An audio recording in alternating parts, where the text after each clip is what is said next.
అని చెప్పినాం. బేసిన్లు బేసిజాలు అడ్డం పెట్టము, మీకు సహకరిస్తాము. రాయలసీమ కరువు ప్రాంతము, వాళ్ళకి నీళ్లు రావాలి తప్పకుండా, అది న్యాయం. మీరు తెచ్చుకోండి, మేము అవుట్రైట్ సపోర్ట్ చేస్తామని చెప్పినాం. ఎందుకంటే అంటే ఆ అంటే కేంద్రం గడికోసారి ఏ పార్టీ ఉన్నా రాజకీయాలు అవసరమైనప్పుడల్లా ఒక డ్రామా చేస్తారు. ఏం డ్రామా చేస్తారు? కృష్ణా, గోదావరి, కావేరి నదుల అనుసంధానం. తమిళనాడులో ఎన్నికలు మోపుగానే, కర్ణాటకలో ఎన్నికలు మోపుగానే ఇది ఒక రెటరిక్. కేంద్రాన్ని పరిపాలించే పార్టీలకు బాగా పరిపాటి అయిపోయింది ఇది ఒకటి. ఎప్పుడు చూసినా ఇప్పుడు ఎక్కడ పోయింది? ఇప్పుడు లేదు చూడండి. మొన్నటిదాకా తమిళనాడు ఎన్నికలు ఉండే, మీరందరూ చూసినారు, మీరే విన్నరు. మీరు రోజు పొద్దున్నగానే పత్రికలు చూస్తారు. మీరు కావేరి నదుల అనుసంధానం, కావేరి జల అని మాట్లాడతారు. తమిళనాడు ఎన్నికలు అయిపోయినాయి, ఇక కావేరి లేదు, మను లేదు. మళ్ళీ ఇప్పుడు కొత్త దుకాణం స్టార్ట్ చేశారు. ఏ రోజుకైనా సరే మన తెలుగు రాష్ట్రాలకు, రెండు తెలుగు రాష్ట్రాలకు ఈ ప్రమాదం ఉంటుంది. దబన నీళ్ళు ఎక్కువ తీసుకపోయినా మంచిదే, కానీ రెండు రాష్ట్రాల అవసరాలు సంపూర్ణంగా తీరిన తర్వాత, రెండు తెలుగు రాష్ట్రాల్లో ఉన్నటువంటి కరువు ప్రాంతాలన్నిటికీ నీళ్ళు వచ్చిన తర్వాత మిగిలితే ఒకవేళ బయటికి తీసుకుపోవచ్చు, దేశానికి సంబంధించింది కాబట్టి మాకు అభ్యంతరం లేదని చెప్పినాం. దాన్ని కూడా వక్రీకరించి నేనాడ పోయి చేపల పులుసు తిన్నాని, చేపల పులుసు బాధపడితే తింటాం, ఎందుకు తిన్నాం నాకు అర్థం కాదు. పక్క రాష్ట్రంలో పోయి చేపల పులుసు తింటే తప్ప, వాట్ ఇస్ రాంగ్? ఈ వ్యక్తిగత దూషణలు ఇవి నేను 20 ఏళ్ళ నుంచి చూస్తాను ఈ రాష్ట్రంలో. ఈ కిరికిరిగాళ్ళు, సబ్జెక్ట్ లేనోళ్ళు, విషయం లేనోళ్ళు, మాట్లాడే శక్తి లేనోళ్ళు, అడిగిన ప్రశ్నకు సమాధానం చెప్పే స్థాయి లేనోళ్ళు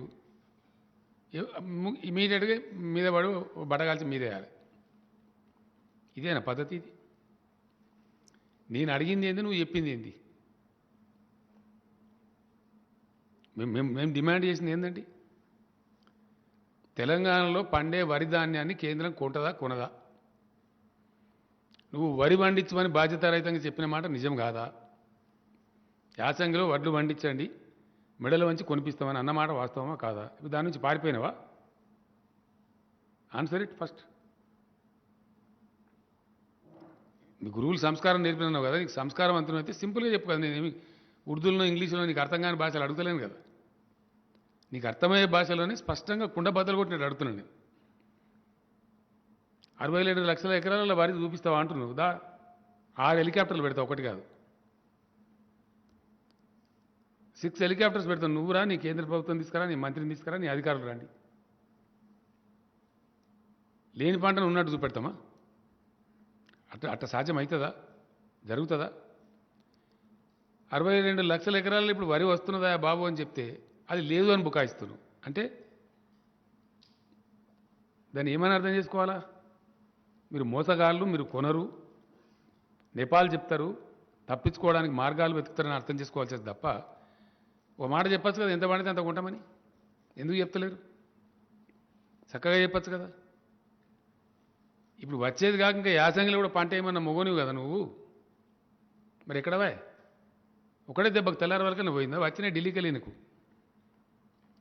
ఢిల్లీకి వెళ్ళి మంత్రులు ఫోన్ చేసి నువ్వు ఎట్లా మాట్లాడినావు, నువ్వు పిచ్చోనివి, మమ్మల్ని కన్సల్ట్ చేయకుండా మాట్లాడినావని చెప్పి యాడ్ నుంచి వచ్చినాయి. మాకు తెలుసు. రాగానే మాట మార్చి అది పక్కకు, వడ్లన్నీ పక్కకు పోయినాయి. ఇక వడ్ల ముచ్చటే పక్కకు పోయింది. బీజేపీలో మహాపండితులు ఉంటారు కదా, వాళ్ళు నీకు ఏం చెప్పినాడు, నువ్వు వడ్లు తప్ప ఇంకా అన్ని మాట్లాడు, కేసీఆర్కు స్టాంప్ వేసేయి దేశద్రోహి అని. తెలంగాణ ఉద్యమంలో నువ్వు ఎక్కడ, నువ్వు కేసీఆర్ అంటాడు. అసలు నువ్వెక్కడ, నువ్వు నాకు అర్థం కాదు. నువ్వెక్కడ కనబడ్డావు తెలంగాణ ఉద్యమంలో? తెలంగాణ కోసం బిల్లు పెట్టినప్పుడు నువ్వు ఓటేయలేదు అంటాడు. ఇంతకన్నా మూర్ఖత్వం ఇంకేమైనా ఉంటుందా? ఎక్కడ తెలంగాణ, ఏం కథ? ఇప్పుడు మోపై నువ్వు నిన్నయాల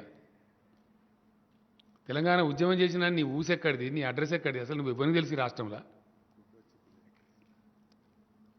గుడ్డు ఎక్కడిది? గుడ్డు కూడా లేదు, గుడ్డచ్చి పిల్లలకి దాని సామెత కలవది.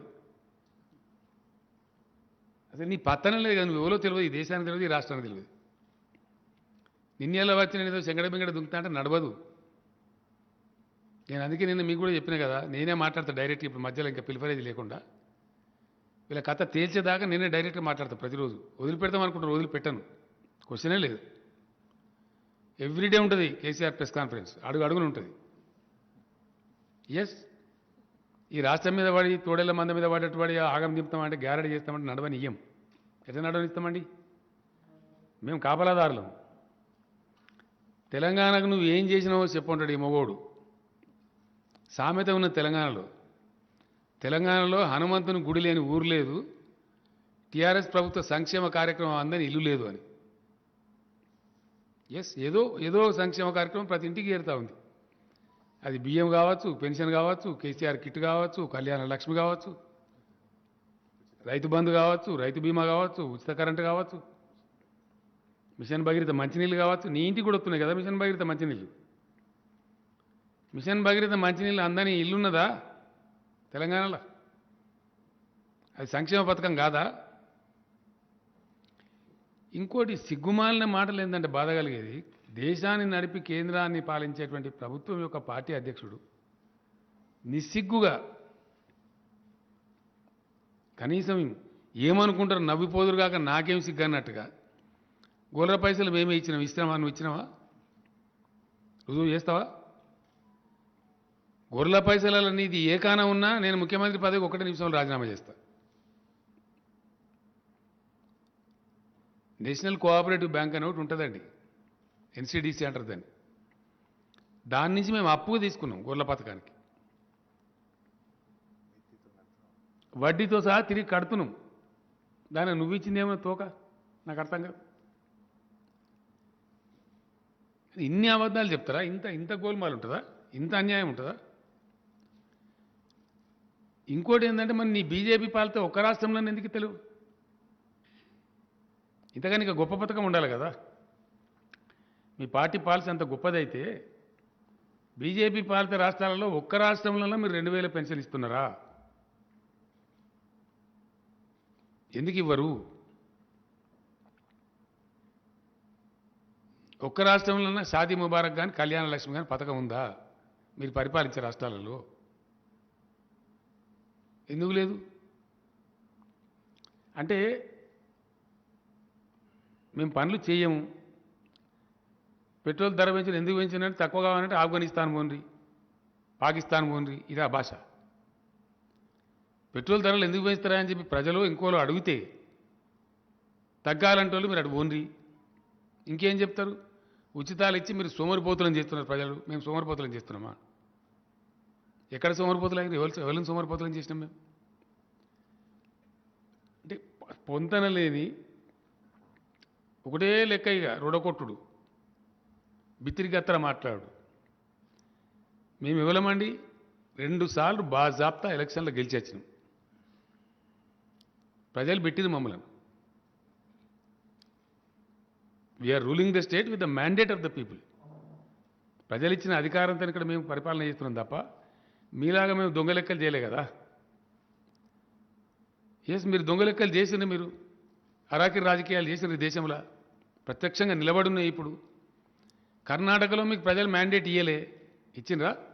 ఓడగొట్టిన మీరు ప్రజా తీర్పును శిరసావహించలే. అరాకిరి చేసి గవర్నమెంట్ ఊలగొట్టి దొడ్డిదారిన ఇయ్యలే మీ గవర్నమెంట్ నడుపుతున్నారు కర్ణాటకలో. నిజం కాదా? నిజమా అవద్దమా? మీకు తెలియదా? మధ్యప్రదేశ్లో మీరు గెలవలే, దొడ్డిదారిన ఇయ్యాల బీజేపీ గవర్నమెంట్ నడుస్తుంది అక్కడ. మీకు ప్రజలు తీర్పు ఇవ్వకున్నా, ప్రజలు ఇతర పార్టీలకు తీర్పు ఇచ్చినా దానిలో అరాకిరి చేసి దానిలో సొరబడి అప్రజాస్వామికంగా అక్కడ ప్రభుత్వాలను కూలదూసి ప్రభుత్వాలు నడిపే పార్టీ ఏదండి దేశంలో? ఇలా ఎవరు? మీ కర్ణాటకలో మ్యాండేట్ రాలే కానీ మీ గవర్నమెంట్ ఉన్నది. దీనికి సమాధానం ఏంది? మధ్యప్రదేశ్లో నీకు మ్యాండేట్ రాలే కానీ నీ గవర్నమెంట్ నడుపుతున్నావు. ఎట్లా నడుపుతున్నావు? డెమోక్రాటిక్ కాదా? వీటిని ప్రశ్నిస్తే వీటి మీద మాట్లాడితే తప్ప? ఇది నిజం కాదా? మేము బాధ్యత ప్రజల తీర్పుతో గెలిచినాం. మేము గెలిచినాన్ని ఇక్కడ 107 సీట్లలో నీ డిపాజిట్ పోయింది.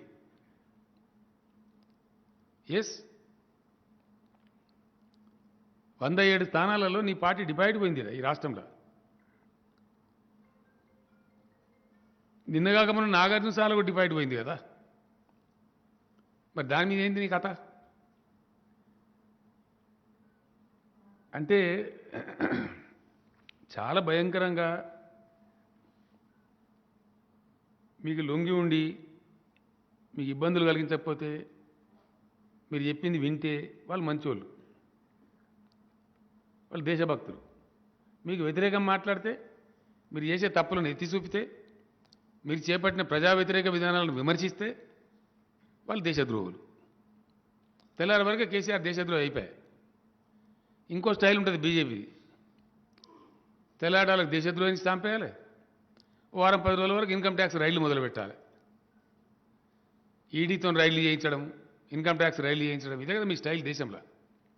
ఎవరు మాట్లాడితే వాళ్ళ మీద అన్యాయంగా కేసులు పెట్టడం. ఇక్కడ పిట్ట బెదిరింపులకు భయపడే వాళ్ళు ఎవరు లేరు. మిస్టర్ బండి సంజయ్, ఒళ్ళు దగ్గర పెట్టుకో, జాగ్రత్త. నా హద్దులు నాకు బాగా తెలుసు. మా హద్దులు మాకు తెలివయా? నేను హద్దు మీరి మాట్లాడినా? ఏం హద్దు మీరినా? నేను వడ్లు కొంటరా కొనరా అంటే హద్దు మీరినట్ట.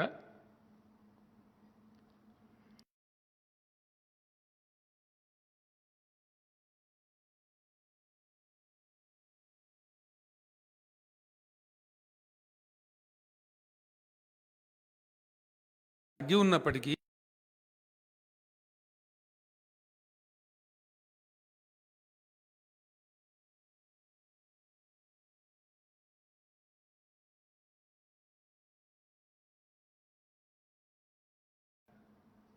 మీరు ప్రజలను తప్పుదారి పట్టించినరా లేదా, మిస్లీడ్ చేసినరా లేదా, అది మాట్లాడడం, అది చెప్పేది లేదు. అవన్నీ వేడి చేసి నువ్వు ఫామ్ హౌస్లో అన్నావా ఇదా? అది నా నియోజకవర్గం, నా వ్యవసాయ క్షేత్రం. ఇప్పటికి 10 సార్లు చెప్పిన నేను. రెండవది ఇంకోటి, ఎక్స్పైర్ అయిన మెడిసిన్ లాగా నువ్వు దళిత ముఖ్యమంత్రిని చేస్తా అని చేయలేదు కదా. నేను వాస్తవం కదా, అది చేయలేదు. దాని తర్వాత ఎన్నికలకు పోయినాము, మళ్ళీ గెలిచినాం కదా మేము. నేను చేస్తా అని చెప్పి దాని కారణాలని చేయలే. దాని కారణాలు దానికి ఉన్నాయి. షబ్బీరాలే చెప్పిండు, మేమే చేయనీయలే కేసీఆర్ని. నేను చెప్పుడు కాదు. అనేక కారణాంతరాల వల్ల నేను చేయలే, ఆ మాట వాస్తవం. దాని తర్వాత మళ్ళీ ప్రజలు దాన్ని ఆమోదించారు, నా నిర్ణయాన్ని. సెకండ్ టైం మేము ఎన్నికలకు పోయినాం కదా. మళ్ళీ మొదలు 63తో గెలిస్తే తర్వాత 88తో గెలిచాం కదా. దాని తర్వాత జరిగిన అనేక స్థానిక ఎన్నికలలో మీ అడ్రస్సే లేదు కదా దిక్కు. అసలు మీరు రాష్ట్రంలో ఒక జిల్లా పరిషత్ గెలిచిండ్రా ఎక్కడన్నా? మీకున్న కౌన్సిలర్లు ఎన్ని, మీకున్న కథ ఎంత? అసలు 142 మున్సిపాలిటీలలో 136 మున్సిపాలిటీలు టీఆర్ఎస్, 32 జిల్లా పరిషత్తులు టీఆర్ఎస్, రాష్ట్రంలో ఉన్న డీసీఎంఎస్లు, డీసీసీబీ బ్యాంకులన్నీ టీఆర్ఎస్. ఇవన్నీ మేము గెలవలేదా? మేము బట్టి గాలే మీలేక మాట్లాడుతున్నామా? ఇక్కడ పునాది లేనిది మీకు, మాకు కాదు. అడ్రస్ లేని పార్టీ మీ పార్టీ. అబద్ధాలు చెప్పి ఇష్టం వచ్చినట్టు మాట్లాడి, మేము జిహెచ్ఎంసీలో చాలా గెలిచినాం, ఏడ గెలిచినా మాకన్నా ఎక్కువ గెలిచినావాను? మాకంటే చాలా తక్కువ కదా నువ్వు గెలిచింది. మేము గెలిచేపోయినామన్నట్టు పోగొట్టినావు నువ్వు ఆ రోజు. అదన్నీ అబద్ధాలు చెప్పి, మతపరమైన విద్వేషాలు రెచ్చగొట్టి, ఇల్లు మునిగినోనికి ఇల్లు ఇస్తా అని, కారు మునిగినోనికి కారు ఇస్తా అని, మోటార్ సైకిల్ మునిగినోనికి మోటార్ సైకిల్ ఇస్తా అని మాట్లాడి, అడ్డగోలు మాట్లాడి, తప్పుడు మాటలు చెప్పి ఆన్నో ఎన్నో 4 సీట్లు సంపాదించుకుని మీరు. కానీ మేము అట కాదు కదా. మేము ఓడిపోతే గంభీరంగా ఓటమిని అంగీకరించినాం. ఎన్నో ఎన్నికలు గెలిచినాం మేము. 2001 నుంచి మొదలుకుంటే ఈ రోజు వరకు అనేక ఉప ఎన్నికలు, అనేక రాజీనామాలు. ఎన్నిసార్లు రాజీనామా చేసినా నేను? తెలంగాణలో ఎక్కడెక్కడ గెలిచినా నేను? 2004లో నా సిద్దిపేట స్థానం, నా మాతృస్థానం వదిలిపెడితే ఆ నుంచి నేను కరీంనగర్లో ఎంపీకి గెలిచిన, మహబూబ్నగర్లో ఎంపీకి గెలిచిన, గజ్వేల్లో పోయి ఎమ్మెల్యే గెలిచిన, ఏ మూలకు పోయినా గెలిచిన నేను. ఇవాళ నన్ను పట్టుకొని నువ్వు తెలంగాణలో నువ్వెక్కడ, నువ్వు తెలంగాణ ఉద్యమంలో ఎక్కడ, నువ్వు తెలంగాణకు ఓటింగ్ జరిగినా నువ్వు ఓటింగ్లో లేవు ఉంటాడు. నువ్వు ఉన్నావు అసలు పార్లమెంట్ అన్న తెలుసా నీకు? అప్పటికి పార్లమెంట్ చూసినావా నువ్వు కనీసం ఆనాటికి? ఈ విధంగా అడ్డగోలుగా మాట్లాడి తెలంగాణకు ఏమి చేసిండు? నువ్వు చేసినావేమన్నా తెలంగాణకు? నువ్వేం చేసినావు చెప్పు. నీ పార్టీ ఏం చేసిందో చెప్పు. పచ్చి అబద్ధాలు చెయ్యని చేసినావని చెప్పుడు. గొర్రెల పథకం నీదా? పక్క రాష్ట్రం కర్ణాటకలో ఎందుకు లేదు? మీరు పరిపాలించే మధ్యప్రదేశ్లో ఎందుకు లేదు? గుజరాత్లో ఎందుకు లేదు? ఎన్నో రాష్ట్రాల్లో మీ ప్రభుత్వం ఉంది కదా, మరి అక్కడ ఎందుకో లేదు? ఒక తెలంగాణలో ఎందుకున్నది? అంటే మీరు చేయలే, స్పష్టంగా కనపడతా ఉంది. అన్నింటి మించి నేను నిన్న ఒక క్వశ్చన్ అడిగిన, మీరు ఏ వర్గం ప్రజలకు మేలు చేసిండ్రు ఈ దేశంలో? ఏ ఒక్క జాతి కన్నా మీరు మేలు చేసిండ్రా? మేము నిరుద్యోగులకు ఉద్యోగాలు ఇచ్చినాం. 1,35,000 ఉద్యోగాలు ఇచ్చినాం మేము బాజాప్తా. ఇయ్యబోతున్నాం, ఇంకో 78,000 మందికి ఇయ్యబోతా ఉన్నాం. దీనికమేమో అనవసరం గోల్మాల్ మాటలు చెప్పాం కదా, ఎవడో ఏదో మాట్లాడతారు కాదు కదా మేము చెప్పేది. మాకు బాధ్యత ఉంది, ఈ రాష్ట్రాన్ని తెచ్చినాం, ఈ రాష్ట్రాన్ని అన్ని రకాలుగా సవరించాలి. దానికోసం ఏం చేసినాం మేము? కొత్త జోనల్ చట్టం తెచ్చినాం. దాన్ని ఆమోదించడానికి మీరు 6-7 నెలలు మమ్మల్ని సతాయించారు. మేము కారణాలు చెప్పి మళ్ళీ 10 సార్లు తిరిగిన తర్వాత మీరు ఆమోదించారు ఈ మధ్య కాలంలో. ఆ ప్రకారం ఎంప్లాయీస్ అందరినీ మేము సర్దుబాటు చేస్తూ ఉన్నాం. 33 జిల్లాలు చేసినాం కాబట్టి పాలనా సౌలభ్యం కోసం, వ్యవసాయ ఈ మొత్తం అన్ని శాఖలు కూడా రీఆర్గనైజ్ చేసినాం కాబట్టి ఉద్యోగస్తులందరినీ సర్దుబాటు చేస్తూ ఉన్నాం. మేము తెచ్చిన జోనల్ చట్టానికి మేము వ్యతిరేకంగా పోలేము కదా. ఉన్న ఉద్యోగస్తులందరూ అక్కడ అడ్జస్ట్ అయిన తర్వాత ఏ జిల్లా వారికి ఆ జిల్లా ఖాళీలు దొరుకుతాయి అక్కడ. ఇలా భూపాలపల్లి జిల్లా వరంగల్ టౌన్ వాళ్ళతో పోటీ పడలేరు. రేపు పొద్దున మేము నోటిఫికేషన్ ఇస్తే ఎట్లా ఇస్తాం? భూపాలపల్లిలో వచ్చే ఉద్యోగాలు ఆ జిల్లాలో వచ్చేటి భూపాలపల్లి వాళ్ళకి దక్కుతాయి, జిల్లా స్థాయి పోస్టులన్నీ. ములుగు జిల్లాలో దక్కేటి ములుగు వాళ్ళకి దక్కుతాయి. ఆసిఫాబాద్ జిల్లా వాళ్ళకి దక్కుతాయి. ఏ మారుమూల ప్రాంతమైనా సరే అక్కడ ఉన్న యువకులకు, అక్కడ ఉన్న నిరుద్యోగులకు అక్కడనే ఉద్యోగం రావాలనే ఉద్దేశంతో మేము పరిపాలనా సంస్కరణలు తెచ్చినాం, నూతన జోనల్ విధానం తెచ్చినాం. దాని ప్రకారంగా ఉద్యోగస్తులు ఒకసారి సెటిల్మెంట్ అయిపోతే అప్పుడు ఖాళీలు వస్తాయి. ఎక్కడ ఎన్ని ఖాళీలు ఉన్నాయో తెలుస్తాయి. ఈ మధ్య మేము వేసుకున్న అంచనాల ప్రకారం ఏంటంటే దాదాపు 60-70 ఉద్యోగాలు ఖాళీ వస్తున్నాయి. నేను మొన్ననే చెప్పిన, ఈవెన్ అసెంబ్లీలో కూడా చెప్పిన, మీలాగా మేము తప్పుడు మాటలు, ఇష్టం వచ్చినట్టు మాటలు, గోలుమాలు దింపుడు మాకు రాదు. మేము ఉన్నది ఉన్నట్టు మాట్లాడతాం, కుండ బద్దలు కొట్టినట్టు మాట్లాడతాం, చేయగలిగిందే చెప్తాం. అది అవి లేవు, అవి మొత్తమే లేవు. 2 కోట్లు 1 కోటి లేదు, ఉన్నాయే కూడా కొట్టిండ్రు. ఏడాదికి 2 కోట్ల ఉద్యోగాలు ఇస్తామని చెప్పిన కేంద్ర ప్రభుత్వం ఉన్న ఉద్యోగాలకు సంవత్సరానికి 1 కోటి ఉద్యోగాలు చొప్పున ఒకటి మొత్తం ఘోషిస్తూ ఉన్నది ప్రపంచం అంతా. అన్ఎంప్లాయ్మెంట్ రేటు దేశంలో ఎంత ఉన్నది, తెలంగాణలో ఎంత ఉన్నది? అన్ఎంప్లాయ్మెంట్ చాలా తక్కువ ఉన్న రాష్ట్రం తెలంగాణ అని చెప్పి అన్ని స్టడీ సంస్థలన్నీ చెప్తా ఉన్నాయి. మీరు అబద్ధాలు మాట్లాడతారు, మీరు మసిబూసి మారేడుగా చేస్తారు, మందిని గోల్మాల్ చేస్తారు, వ్యక్తిగతమైన నిందారోపణలు చేస్తారు. మేము చేయం కదా పని, మేము అట్లా చేస్తలేం కదా. అద్దులు మీరు నువ్వు మాట్లాడుతున్నావు, తెలంగాణ కేసీఆర్ ఏం చేసిండు, ఇది joke of the millennium, foolish question ఇది.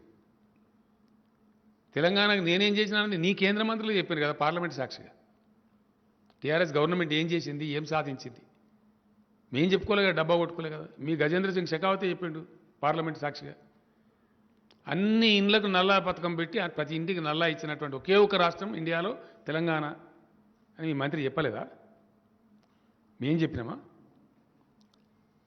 బెస్ట్ కంట్రిబ్యూటింగ్ స్టేట్స్ 2-3 రాష్ట్రాలలో ఒకటి ఇవాళ తెలంగాణ నిలిచింది, కొత్త రాష్ట్రం అయినప్పటికీ ఆర్బీఐ గవర్నర్ చెప్పలేదా? మేం చెప్తామా? ఇవన్నీ వాస్తవాలు కావా?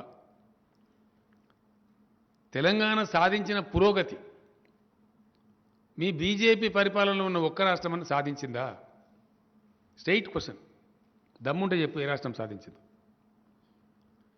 ఎకానమిక్ గ్రోత్లో కానీ, ఉద్యోగ కల్పనలో కానీ, సంక్షేమ కల్పనలో కానీ, వ్యవసాయ ఉత్పత్తులు పెంచడంలో కానీ, లా అండ్ ఆర్డర్ మెయింటైన్ చేయడంలో కానీ అద్భుతంగా ఉంది కదా తెలంగాణ. దీన్ని చూసి పక్క వాళ్ళు ఈర్చేవాడే పరిస్థితిలో ఉంది కదా. ఇది వాస్తవం కదా. ఈ వాస్తవాలన్నీ పక్కకు పెట్టి ఇష్టం వచ్చినట్టు మాట్లాడతారు. ఎన్నిసార్లు మేము విసిరి కొట్టినాం రాజీనామాలకు మేము భయపడతామా? పదవులకు మేము భయపడతామా? ఒక విచిత్రమైన కథ జరిగిందండి, మీరందరూ సాక్ష్యమే దానికి. తెలంగాణ ఉద్యమం జరిగే క్రమంలో ఒక టైంలో కేంద్ర ప్రభుత్వం ఇచ్చినట్టు ప్రకటన చేసి మళ్ళా వెనకపోతే మొత్తం తెలంగాణ ఎమ్మెల్యేలు రాజీనామా చేద్దామని జేఏసీ ప్రతిపాదించింది. అప్పుడు మొత్తం టీఆర్ఎస్ ఎమ్మెల్యేలు 1 నిమిషం లోపల రాజీనామా చేసినాం. రాజీనామా చేస్తే 2 ఎమ్మెల్యేలు ఉండే అప్పుడు బీజేపీకి 2 3 ఎండెల లక్ష్మీనారాయణ గారు అని ఒక ఆయన, కిషన్ రెడ్డి గారు అని ఇంకొక ఆయన. ఆ లక్ష్మీనారాయణ గారు రాజీనామా చేసిండు, కిషన్ రెడ్డి ఏమో పారిపోయిండు. నాకు మర్చిపోయాను నేను ఈయన పారిపోయిన సంగతి. ఉద్యమం స్పీడ్లో నిజామాబాద్ ఉప ఎన్నికకు పోయినాం.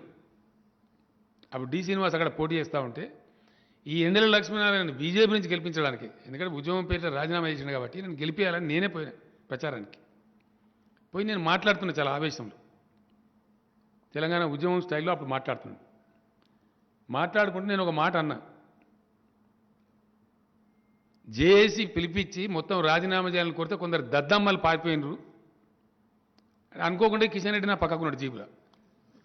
కిందికి వెళ్ళి 2-3 పిల్లలు అంటారు, ఒక దద్దమ్మ నీ పక్కకే ఉన్నది సార్.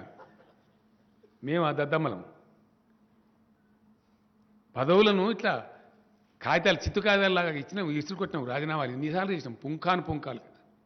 ఒక్క రాజీనామా కాదు, అనేక రాజీనామాలు శరపరంపర. ఉద్యమంలో రంబ్లింగ్స్ క్రియేట్ చేయడానికి ప్రజాస్వామ్య పందాలో, పోరాట పందాలో హింసకు తావివ్వకుండా, విధ్వంసాలకు పాల్పడకుండా ఒక మంచి పద్ధతిలో ప్రపంచ ఉద్యమాలకే ఒక పాఠం నేర్పినటువంటి, గుణపాఠం నేర్పినటువంటి గొప్ప ఉద్యమ చరిత్ర తెలంగాణ ఉద్యమానికి ఉన్నది. అందువల్లనే మేము అంత లాంగ్ స్టాండింగ్ పోరాటాన్ని నిలిపి రాష్ట్రాన్ని సాధించుకున్న రాష్ట్రాన్ని ప్రజలు మా చేతిలో పెడితే 7 ఏళ్ల నుంచి అద్భుతంగా ముందుకు తీసుకొని పోతున్నాం. ఆర్థిక ప్రగతిలో కానీ, ఆర్థిక పటిష్టత్వంలో కానీ, సంక్షేమం ఇయ్యడంలో కానీ, ప్రజలను ఆదుకోవడంలో కానీ అనేక కార్యక్రమాలు, దిక్కు దివాణాలు శాంతి ఆడంతప్పుడు లిస్ట్ ఉన్నది, మేము చెప్పుకుంటూ పోతే అన్నీ మీకు తెలుసు, మీ అనుభవంలో ఉన్నాయి. ఎక్కడ లేదండి ఇండియాలో. ఇండియా మొత్తంలో కరోనా వస్తే ప్రైవేటు పాఠశాలల సిబ్బందిని కూడా ఆదుకున్న ఒకే ఒక్క రాష్ట్రం తెలంగాణ. మీరు ఎక్కడన్నా ఆదుకున్నారా ఈ మొత్తం కంట్రీలా? ఇది నిజం కాదా, అబద్ధమా? ఇదే కర్ణాటకలో పోయి వాళ్ళు అడిగితే లాఠీ చార్జ్ చేసి పంపించారు అక్కడ ఉన్నటువంటి మంత్రి, ముఖ్యమంత్రి గారు అప్పుడు యడ్యూరప్ప గారు. కొట్టి పంపించారు వాళ్ళని. తెలంగాణలో ఇస్తున్నారా అండి మాకు ఇవ్వండి అనేది ఇయ్యలే. ఒక్క రాష్ట్రంలో కూడా ఇయ్యలే. కూలీలను వాళ్ళ కర్మానికి మీరు వదిలేస్తే స్వతంత్ర పోరాటం తర్వాత జరిగినటువంటి అతిపెద్ద ట్రాజెడీ, అనేక వేల మంది చచ్చిపోయారు పాపం. కరోనా వచ్చి అతలాకుతలమై గందరగోళం ఏర్పడితే మీరు వాళ్ళ కర్మానికి వదిలేసారు. కనీసం రైళ్లు పెట్టలే ఫ్రీగా.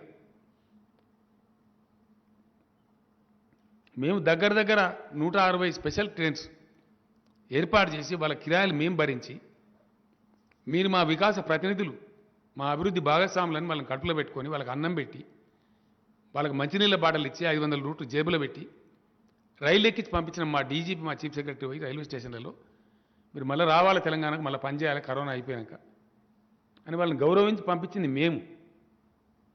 ఎవరిది సంస్కారం, మీదా మాదా? ఇవన్నీ నిజాలు కావా? ఇది జరిగిన చరిత్ర కాదా? బీహార్ కూలీలు, ఉత్తరప్రదేశ్ కూలీలు, బెంగాల్ కూలీలు కేసీఆర్ జిందాబాద్, టీఆర్ఎస్ జిందాబాద్ అని కూడా పోయిన రైళ్ళల్లో ఆ రోజు. మీరు ప్రజల కర్మానికి వాళ్ళని వదిలేస్తే, వాళ్ళు రోడ్ల పంట పోయి చచ్చిపోతే, మీరు పట్టించుకోకపోతే, ఉచిత ట్రైన్లు పెట్టమని మేము డిమాండ్ చేసినాం ఆ రోజు, పెట్టకపోతే మేము పంపించింది వాస్తవం కాదా? ఇవన్నీ అబద్ధాలా? పిచ్చి రాజకీయాలు చేసేది మీరు.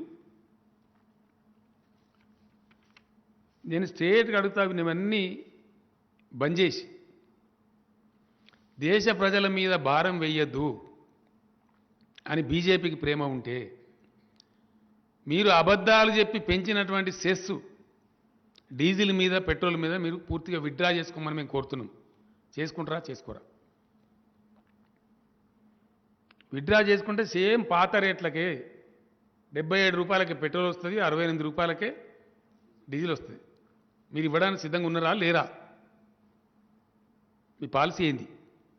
Make it straight.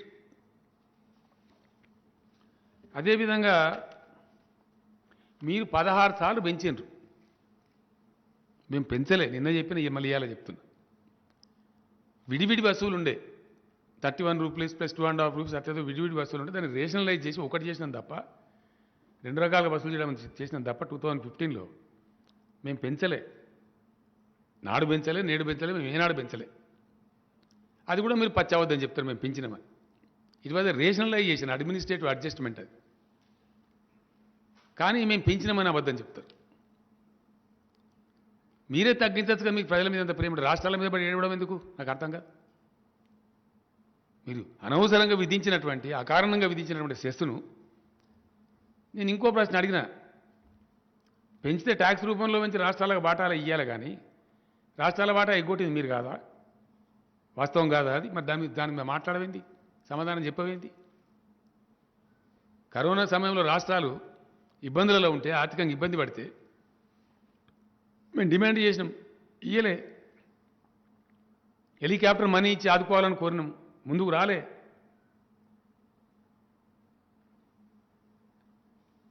అట్లా ఎవ్వరికి కూడా, ఏ రాష్ట్రానికి కూడా ఏ సాయం చేయకుండా కేవలం రాజకీయాల కోసం మాత్రమే మీ ఇష్టం వచ్చిన పద్ధతిలో మీరు వాడుకుంటూ, ఒక మెడికల్ కాలేజ్ తేలేదు మీరు అని అడిగిన నేను. దాని మీద మాట్లాడవేంది? ఎందుకు తేలేకపోయినారు?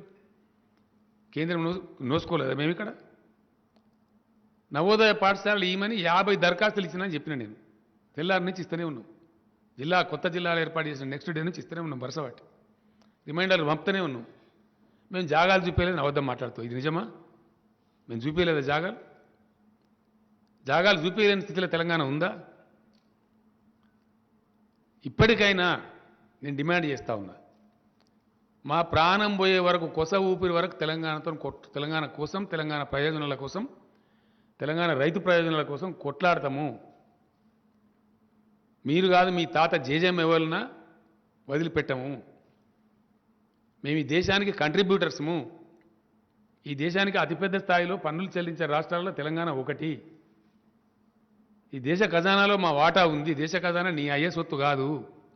ఎస్, మేము ప్రజలం కాదా? మేమని మాట్లాడుతున్నాం. నువ్వు నాకు అర్థం కాదు. ఇంకా తమాషా అండి, ఇంకా చాలా విచిత్రమైన సోషల్ మీడియాలో వీళ్ళు చేసే ప్రచారం. ఏదైనా మంచి పథకం మేము స్టార్ట్ చేసినామనుకో, కేసీఆర్ ఇంట్లో కలిస్తాడా? మరి నువ్వు నీ ఇంట్లో కలిస్తానవా? మొండి వాదన, వితండ వాదన, తలాతూకలేని వాదన, వ్యక్తిగత నిందలు, వ్యక్తిగత ఆరోపణలు, కక్ష సాధింపు చర్యలు, మీకు సహకరించకపోతే అడ్డగోలుగా ఇష్టం వచ్చిన దాడులు, ఈడీతో దాడులు, ఐటీతో దాడులు. దొంగలు భయపడతారు మీకు, మేమెందుకు భయపడతాను నాకు అర్థం కాదు. నేను ఊకున్న రోజులు, నేను మన్నించిన రోజులు, నేను మాట్లాడిన రోజులు, నీ ఇష్టం వచ్చిన సొలుపురాన మాట్లాడాను. ఒక 50 సార్లు మాట్లాడిన నీ దిక్కుమాలిన పాదయాత్రల కేసీఆర్ నీ ఫామ్ హౌస్కి వచ్చి దున్నుతా. ఏం దున్నుతా? ట్రాక్టర్ డ్రైవరు నువ్వు? నన్ను మా ఫామ్లో వర్కర్ అడిగిండు, ఏంది సరే నువ్వు మన ఫామ్ దున్నుతా పొద్దాకొచ్చి ట్రాక్టర్ డ్రైవర్ పనికిట కావాలైనా. కానీ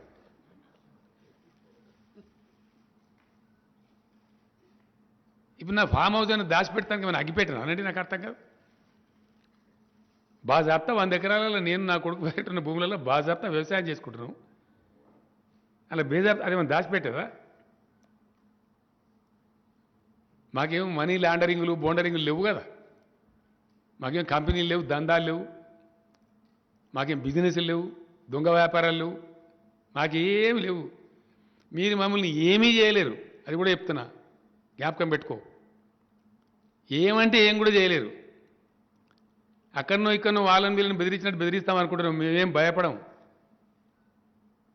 నిటారుగా ఉన్నాం, నికార్స్గా ఉన్నాం. ఎస్, లేకపోతే ఇంత ధైర్యం ఉంటుందా మాకు? ఎవరితోనైనా పోరాడగలుగుతాం, ఎంత దాకైనా పోరాడగలుగుతాం. We are not afraid of anybody. ఇంకో మాట కూడా హెచ్చరిస్తా ఉన్న, జాగ్రత్త. పిడుగుకు అదే మంత్రం, పెళ్లికి అదే మంత్రం, సావుకు అదే మంత్రం అంటే నడవది. ఎక్కడ పడితే అక్కడ ఏది పడితే అది చేస్తామంటే నడవదు. బూమరాంగ్ అయితే జాగ్రత్త. న్యాయం, ధర్మం అనేది ఉంటుంది, భగవంతుడు అనేవాడు ఉంటాడు. అనవసరమైనటువంటి ప్రయత్నాలు చేస్తే బూమరాంగ్ కూడా అవుతుంది, రివర్స్ తగులుతుంది, దెబ్బ చాలా తీవ్రంగా తగులుతుంది.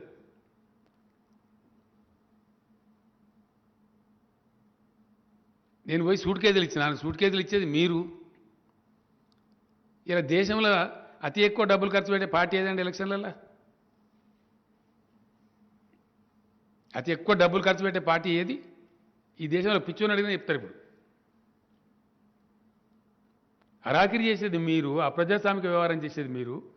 మీకు మ్యాండేట్ రాకపోయినా సరే దిక్కుమాలిన దందా చేసి ఆడ ప్రభుత్వాలు పడగొట్టి ప్రభుత్వాలను తీసుకునేది మీరు. నేను 2014లో ఇంకో దిక్కుమాలిన వాదన, పనికి మాలిన వాదన, పసలేని వాదన, పూర్తి అసంబద్ధమైన వాదన. ఎంత దరిద్రంగా ఉంటుందంటే, 2014లో చాలా స్పష్టంగా మేము మా రాష్ట్ర ఎగ్జిక్యూటివ్ కూర్చున్నాం, నిర్ణయం తీసుకున్నాం. ఒంటరిగానే నేరుగా ఎన్నికలు పోటీ చేయాలి, తెలంగాణ ప్రయోజనాలు కాపాడాలి నిర్ణయం తీసుకున్నాం. మేము ఎలక్షన్ పోతున్నాం. ఆ టైంలో నేను చాలా స్పష్టంగా చెప్పాను. 14 జూలై 2 ఏదైతే మన అపాయింటెడ్ డే ఉందో ఆ రోజు నుంచి జూన్ 6 నుంచి మేము జూన్ 2 నుంచి మేము జూన్ 2 వరకు పూర్తి స్థాయిలో తెలంగాణ రాష్ట్రం ఏర్పడే వరకు మేము ఉద్యమ పార్టీగా ఉన్నాం. ఉద్యమం ప్లస్ రాజకీయం కలిపి పార్టీగా ఉన్నాం. ఈ కారణం నుంచి మేము ఫక్త్ పొలిటికల్ పార్టీగా ఉంటామని నేను స్పష్టంగా చెప్పిన, ఓపెన్గా చెప్పిన, మీ ముందే చెప్పిన, విలేకరుల ముందే చెప్పిన. నేను ఎక్కడో సీక్రెట్గా చెప్పలే. నిన్న దాకా మా పాత్ర ఉద్యమం కమ్ రాజకీయం కలిపి చేసినాం మేము ప్రజాస్వామిక పద్ధతిలో. అయిపోయింది, ఆ ఘట్టం అయిపోయింది, రాష్ట్ర సాధన జరిగిపోయింది. ఆ తదనంతరం మేము రాజకీయ పార్టీగా ఉంటాం, రాజకీయ చాణక్యం చూపెడతాం, రాజకీయ చాతుర్యం చూపెడతాం, ఈ రాష్ట్ర ప్రయోజనాలు కాపాడుతాం, రాష్ట్రానికి రాజకీయ పార్టీకి రక్షణ కవచంగా ఉంటుంది టీఆర్ఎస్ అని నేను స్పష్టంగా కుండ బద్దలు కొట్టినట్టు చెప్పిన. తప్పకుండా ఇతర పార్టీల నుంచి మా పార్టీ చేర్చుకుంటాం. వాళ్ళకి యోగ్యత ఉంటే మంత్రి పదవులు ఇస్తాం, గ్యారంటీగా బాజాప్తా ఇస్తాం. వాళ్ళ బేజాప్తా ఏమి నాకు అర్థం కాదు. నీ క్యాబినెట్లో ఎందరు ఉద్యమకారులే ఉంటారా? మొత్తం సమపాలలో ఉంటారు, అన్ని పాలల్లో ఉంటారు. ఉద్యమకారులకు కూడా కొన్ని అవకాశాలు వస్తుంటాయి అప్పుడప్పుడు, సమయ సందర్భాన్ని బట్టి, వాళ్ళ శక్తియుక్తులను బట్టి. ఇతర పార్టీ నుంచి కొద్దిగా పెద్దవాళ్ళు సీనియర్స్ వస్తే తప్పకుండా తీసుకుంటాం, వాళ్ళ సేవలు వినియోగించుకుంటాం తెలంగాణ కోసం. ఎందుకు వినియోగించుకోమండి? ఇదో దిక్కుమాలిన లాజిక్. మరి నిన్నగాక మొన్న మధ్యప్రదేశ్లో మీరు జ్యోతిరాదిత్య సింధియా అనే వ్యక్తిని తీసుకున్నప్పుడు కేంద్ర క్యాబినెట్లో ఎందుకు పెట్టుకున్నారు? పవిత్రంగానే ఉండాలి. ఎందుకు పెట్టుకున్నారు జ్యోతిరాదిత్య సింధియా అని చెప్పు, సమాధానం చెప్పు. ఆయన ఏమైనా RSS, BJP, Congress party working president కూడా ఉండే, మరి ఆయన వర్కింగ్ కమిటీ మెంబర్ కూడా ఉండే. ఎందుకు పెట్టుకున్నారు? అంటే మనం చేస్తే సంసారం, ఇతరులు చేస్తే వ్యభిచారమా? రాజకీయ పార్టీగా ఉన్నాం డెఫినెట్గా. రాజకీయ పార్టీ ఏం చేస్తుందండి? తన విస్తృతిని పెంచుకుంటుంది. అభిప్రాయాలు కలిసి మా ఫిలాసఫీ నచ్చి జాయిన్ చేసుకుంటాం. వాళ్ళ శక్తి సామర్థ్యాలను బట్టి వాళ్ళకి పదవులు ఇస్తాం తప్పకుండా. ఎందుకేం తప్ప? ఏందో పెద్ద మేము తప్పు చేసినట్టు, జరగనిది ఏదో జరుగుతున్నట్టు, ఇదో అరాకిరి వ్యవహారం. ఇష్యూ మీద మాట్లాడరు, సమస్య మీద మాట్లాడరు, ప్రజలకు సంబంధించిన విషయం మీద మాట్లాడరు. అన్ని అడగోలు మాటలు, అబద్ధాలు, అసత్యాలు, పూర్తి సత్యదూరమైన విషయాలు. ఎవడన్నా గట్టిగా మాట్లాడితే గట్టిగా నిలదీస్తే దేశద్రోహి. ఇది ఎక్కడ ఫిలాసఫీ నాకు అర్థం కాదు. కమాన్, ఎవరు దేశద్రోహులో తెలుద్దాం, ఈ దేశానికి ద్రోహం ఎవరు చేస్తున్నారో తెలుద్దాం. ఈ రోజు కూడా నేను మాట్లాడుతున్నాను, వదలం మిమ్మల్ని, వేటాడతాం మిమ్మల్ని. తెలంగాణ రైతులు పండించే ధాన్యం పూర్తిగా కొనేదాకా వదిలిపెట్టము. రాసి పెట్టుకో. మేము కొనము అంటే మీరు చెప్పు పాలసీ, రైతులు నిర్ణయించుకుంటారు మీకు ఓటే అన్న వద్దని. అంతే కదా. తెలంగాణ ప్రజలు కేసీఆర్ నమ్ముతారు. నేను నమ్మినా? మరి నిన్నే పాట నమ్మిరి? నేను నమ్మితేనే నేను 150 డిపాజిట్లు పోయినాయా? తెలంగాణ అసెంబ్లీ ఎన్నికలు జరిగినప్పుడు 2018లో 107 స్థానాలలో నీ డిపాజిట్ పోయింది, మేము 88 స్థానాలు గెలిచినాం. నిన్ను నమ్మలేదా? నన్ను నమ్మలేదా ప్రజలు? ఎవరు నమ్మలేదు? నీ కథ నువ్వు చెప్పుకుంటున్నావు. నువ్వు చెప్పుకోవడంలో నీ సిగ్గుపోతా ఉంది అక్కడ, వాస్తవంగా చెప్పానంటే.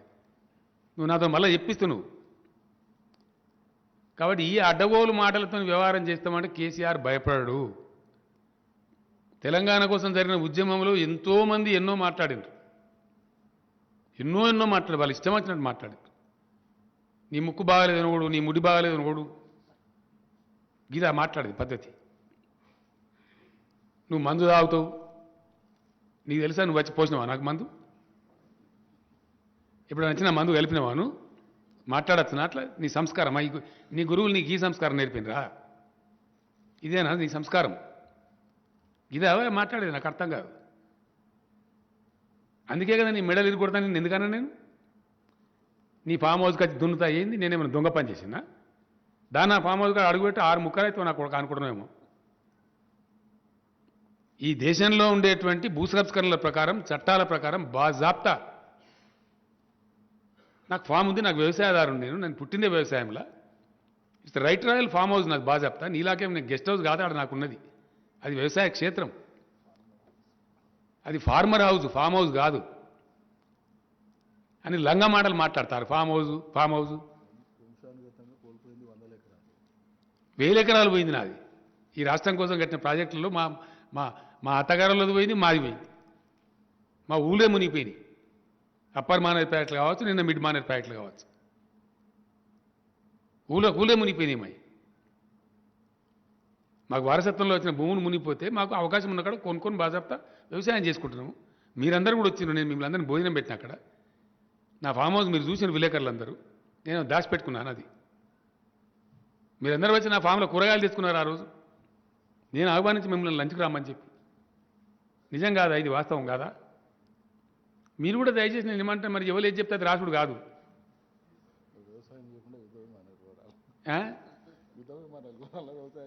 ఏం చేయాలా?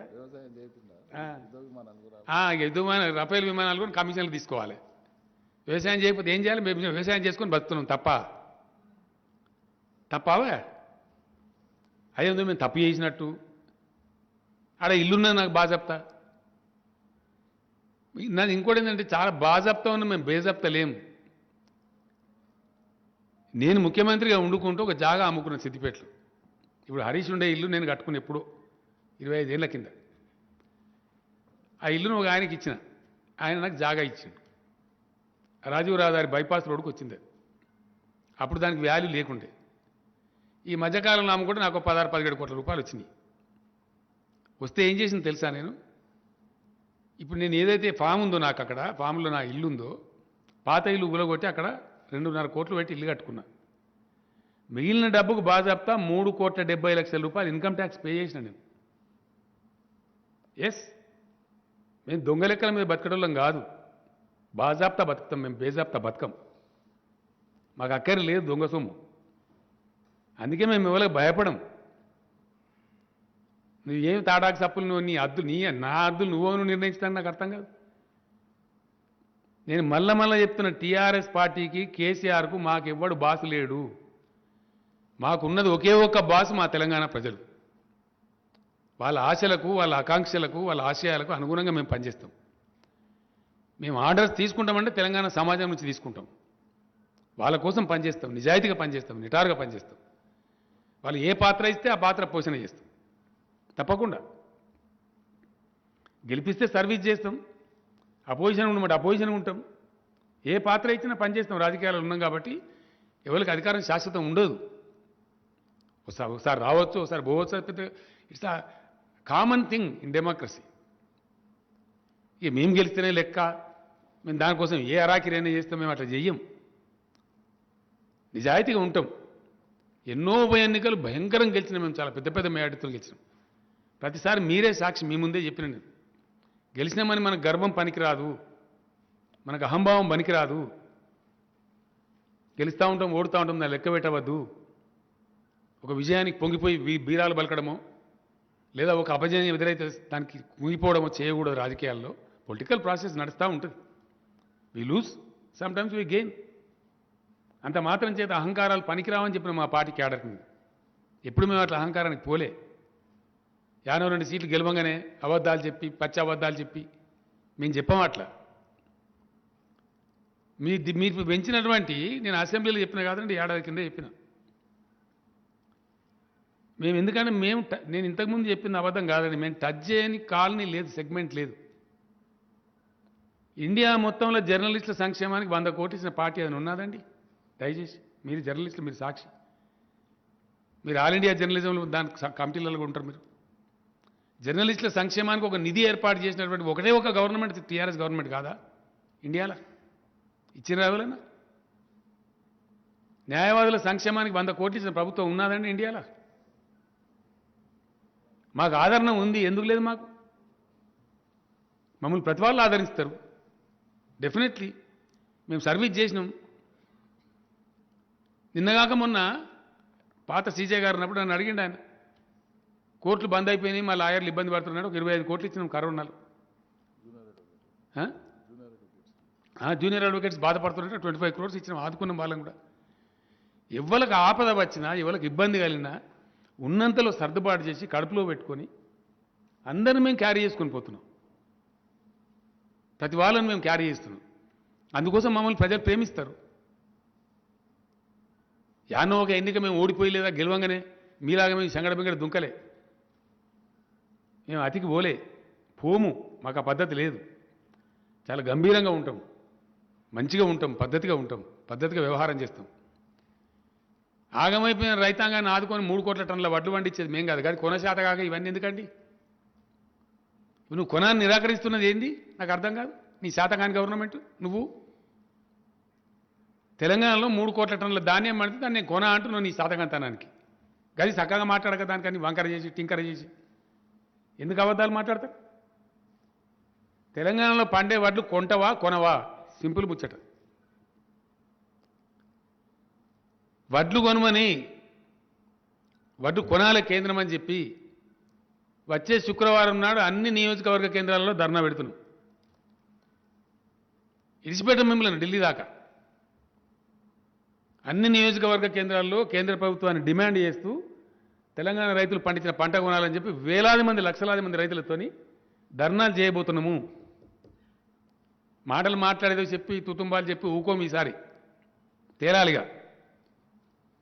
కొంటవా కొనవా అది ఇడిచిపెట్టిండు. వడ్డు పోయినాయి. ఇక మనం బీరాల వాళ్ళకి మెడలు వస్తా తొడలు కొడతా అని మాట్లాడి నేను ఢిల్లీకి వెళ్ళి అంటిండ్రు. ఇక వడ్లు ఇడిచిపెట్టు, కేసీఆర్ దేశద్రోహిని పెట్టు. కేసీఆర్ దేశద్రోహ? యాడ దేశద్రోహం చేసిండు? దేశం బార్డర్ మీద చైనా వాడు గుంజుకుంటుండ్రు అబ్బాయి, దానికి ఆపాడరు అని చెప్పినాను. తప్పవా? చైనా వాడు మన భూభాగం గుంజుకోవద్దు అని నేను. Is it wrong? మన భూభాగం మనకే ఉండాలన్నాడు దేశద్రోహ? ఇదెక్కడ ఫిలాసఫీ అండి? ఇదేం దిక్కుమాలిన ఆర్గ్యుమెంట్ నాకు అర్థం కాదు. చాలా విచిత్రమైన పరిస్థితులు చూస్తా ఉన్నాం ఈ జోకర్ గాలను. యాడికెళ్ళి పట్టుకొచ్చారు మీరు కూడా వీళ్ళని నాకు అర్థం కాదు. ఇది రాజకీయమా? భూభాగం గుంజుకుంటున్నా కాపాడున్నాడు దేశద్రోహి అవుతాడండి ఈ దేశంలో? అదేం చట్టం? సెడేషన్లానా? నేను వకీల్ కాదు, ఆ చట్టం కూడా నాకు చక్కగా తెచ్చిపాడు కాదు. దేశద్రోహ సార్, నేను దేశద్రోహినా?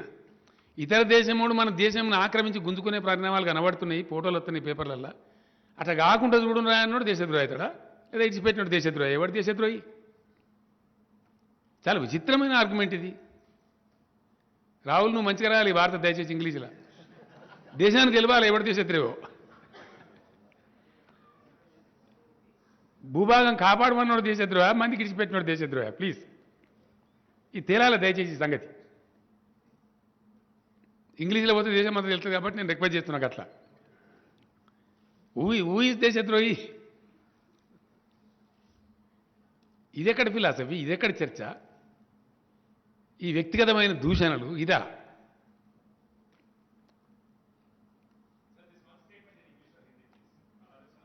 అది చెప్తాం, డెఫినెట్గా చెప్తాం. నాకు ఎక్కువ తక్కువ రాదు కానీ వచ్చిన కాడ చెప్తా. I'm not that proficient but I will certainly tell. We are not afraid of anybody. చెప్పిన నేను వీళ్ళకి కూడా చెప్పిన, వీళ్ళ పెద్ద మంత్రులకు కూడా చెప్పిన, मैं आंदोलनकारी आदमी हूं, मैं किसी से नहीं डरता हूं. నేను ఎవరితో కొట్లాడినండి 2001 నేను బయలుదేరినాడు కారు చీకటి. ఈ బోకరగాళ్ళ లెక్క జోకరగాళ్ళ లెక్క కొట్లాడినాను నేను. నాకున్న పదవులు ఇసిరి కొట్టేసి ఇంకో 20 ఏళ్ళు ఉంటాను ప్రగల్భాలు పలికిన చంద్రబాబు నాయుడుతోని. 4 ఏళ్ళు పూర్తి మెజార్టీతో ఆయన స్టేట్ గవర్నమెంట్ ఉంటుంది, ఆయన శాసించే ఎన్డీఏ ఉంటుంది. అక్కడ పర్వతాన్ని ఢీకొట్టిన పద్ధతిలో ఉద్యమాన్ని స్టార్ట్ చేసిన పిడికెడు మందితో నేను. నన్నా మీరు మాట్లాడేది? కేసీఆర్ మీద నన్ను నువ్వు మాట్లాడేది? నీలాంటి ఎంపీలు ఎందరిని చేసినా నేను నాకు అర్థం కాదు. నువ్వు తోకగానివి. ఎంతమంది ఎంపీలను సృష్టించండు కేసీఆర్? ఎంతమంది ఎమ్మెల్యేలను సృష్టించండు? ఎంతమంది ఎమ్మెల్సీలను సృష్టించండు? ఎంత కొత్త రాజకీయ నాయకత్వాన్ని సృష్టించింది టీఆర్ఎస్ ఈ రాష్ట్రంలో.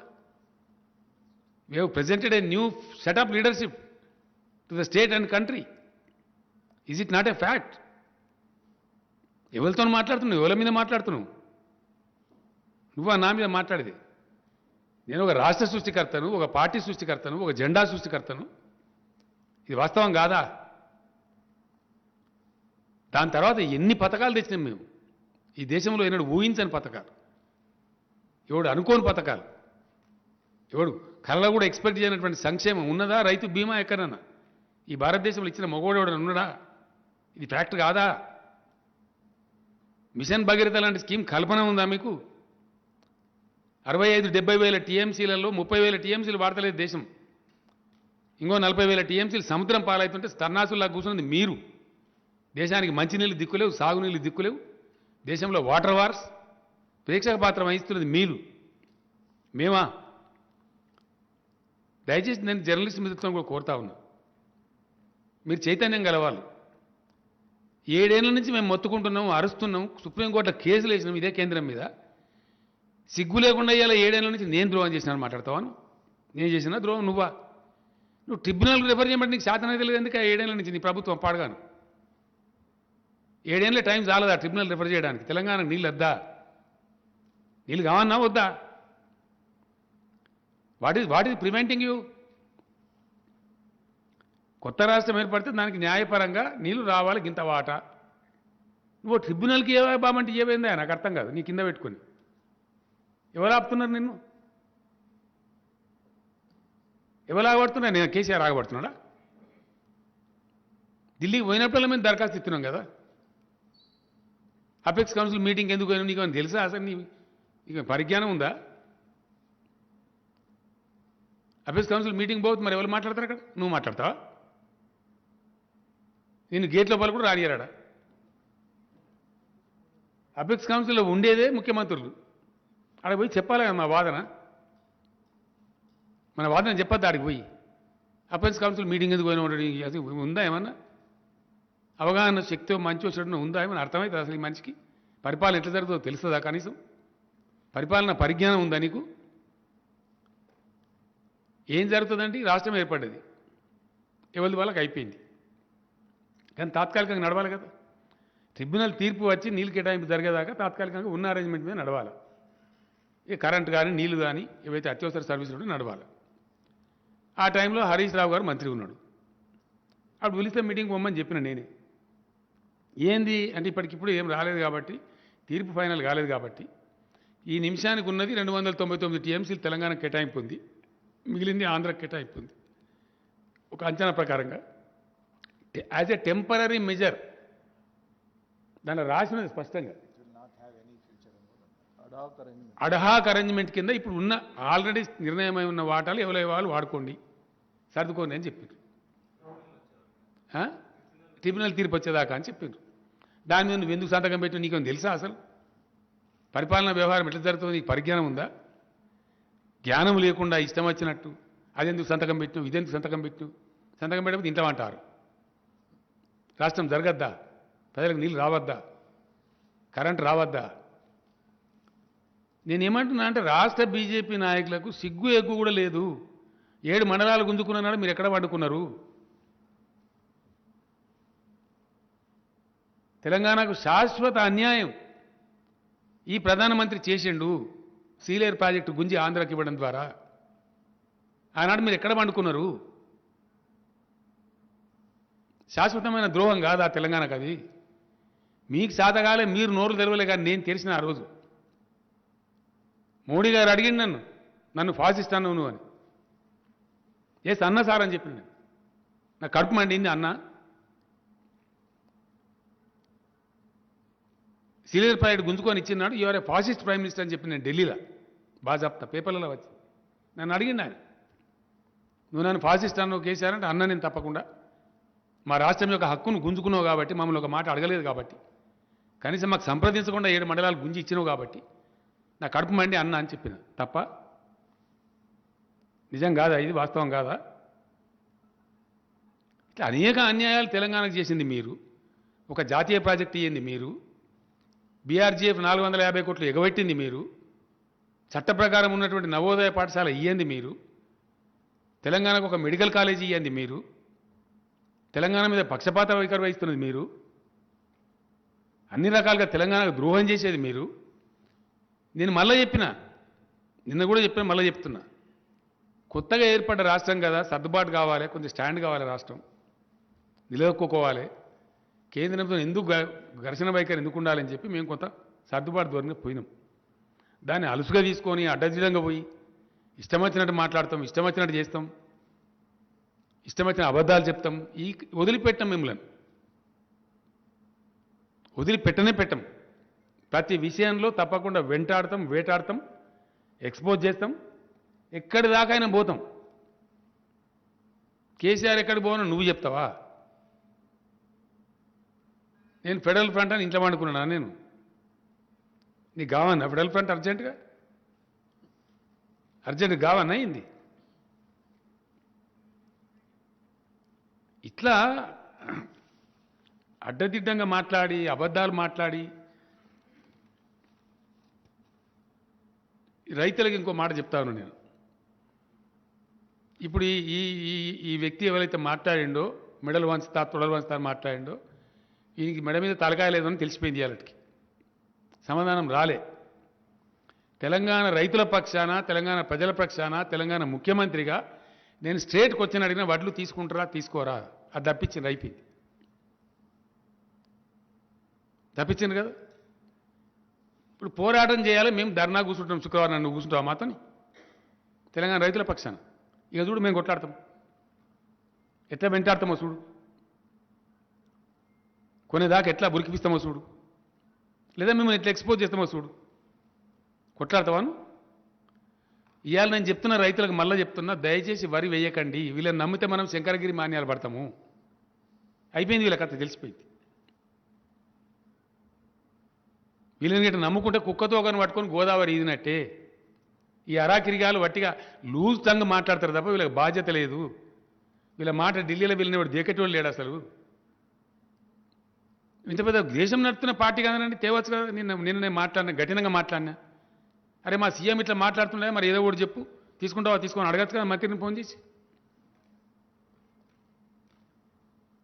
ఇవాళ ప్రెస్ కాన్ఫరెన్స్ పెట్టే ముందు జ్ఞానం ఉండాలి కదా, ఇంగితం, కనీస పరిజ్ఞానం ఉండాలి కదా. నేను నిన్ననే చెప్పిన కదా, మళ్ళీ కూడా రేపు మాట్లాడతానని చెప్పి, మళ్ళీ రేపు కూడా మాట్లాడతానని చెప్తున్నా. మీకు రేపటి నుంచి లంచ్ కూడా ఏర్పాటు చేస్తానండి. పర్మనెంట్గా ఈయన్నే మంచిగా. అది ఇవ్వని సంగతి ఏందో తేలాలి కదా. ఇది కథ గమ్మతున్నది. ఇష్టం వచ్చింది మాట్లాడతామా, ఇష్టం వచ్చిన సొలు పురాణం అంటే ఏమన్నట్టు? ఏమన్నట్టు అండి ఇది? ఇవ్వలు పడతారు, నాకు అర్థం కాదు. మేము చెప్పుకుంటూ పోతా ఉంటాం అంటే ఇన్ని రోజులు భరించినాం, మేము క్షమించినాం అని చెప్పినాను నేను నిన్న. పెద్దరికంగా ఏనుగు పోతుంటే కుక్కలు మరుగుతాయని చెప్పి క్షమించినాం. మళ్ళీ కూడా చెప్తున్నాను నేను, ఏనుగు పోయినప్పుడు మొరిగే కుక్కల స్థాయికి మిమ్మల్ని అనుకొని గట్ల పిచ్చోళ్ళగా మాట్లాడితే మనం పెద్దరికం ఉందామని చెప్పి పట్టించుకోలే. You left it your fate. Still అట్లే మేము అట్లే మరుగుతామంటే మీకు తగిన బుద్ధి చెప్తాం. ఇక 100% చెప్తాం. వదిలిపెట్టే ప్రశ్నే లేదు. కాబట్టి ఈ పనికిమాలిన మాటలు కాదు. డీజిల్ మీద, పెట్రోల్ మీద సెస్ విత్డ్రా చేయాలి. చేస్తారా సస్తారా అది చెప్పు ఫస్ట్.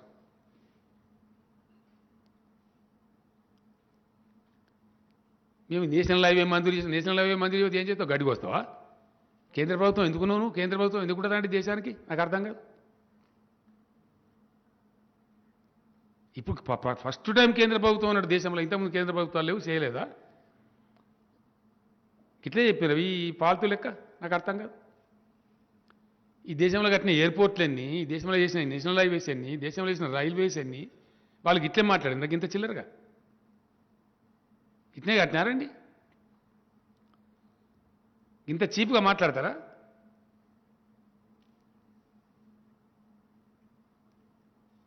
ప్రాజెక్టు కట్టకపోతే కట్టలేదనాలి, కడితే కమిషన్లు తీసుకున్నారు అనాలి. నాగార్జున సార్ ప్రాజెక్ట్ కట్టారు, మరి దానికి కమిషన్ల కోసం కట్టినరా? దేనికోసం కట్టినండి నాకు అర్థం కాదు. దేశవ్యాప్తంగా కట్టిన ప్రాజెక్టులన్నీ కమిషన్ల కోసమే కట్టినరా? సొల్లు పురాణం నేర్చినరా? అడ్డదిడ్డంగా మాట్లాడు, ఇష్టం వచ్చినట్టు మాట్లాడు. ప్రజలను తప్పుదో పట్టిస్తూ ఉన్నారు, ప్రజల మనసుగాన్ని కలుషితం చేస్తూ ఉన్నారు. మేము 100కు 100% నిటారుగా ఉన్నాము. 100% ఎస్. మాకు వచ్చే డబ్బులు కూడా, పార్టీకి వచ్చే నిధులు కూడా బాజాప్తా లెక్కలు చెప్తున్నాం మేము. We are not concealing anything. గత ప్లీనరీ సందర్భంలో నేను లెక్క చెప్పిన 250 కోట్ల రూపాయలు మనకు నిధులు వచ్చినాయి, బాజాప్తా పార్టీ అకౌంట్లో పెట్టినాం, ఫిక్స్డ్ డిపాజిట్లో. దాని మీద వచ్చే నెలవారీ ఇంట్రెస్ట్తో ఖర్చులతో నడుపుకుంటాం పార్టీ అని చెప్పినాం. మళ్ళీ 200 కోట్లు వచ్చినాయి మాకు బాజాప్తా వచ్చినాయి మీరు పెట్టిన చట్టం ప్రకారమే. ఇప్పుడు 450 కోట్లు మా బ్యాంకులలో డిపాజిట్లు ఉన్నాయి బాజాప్తా.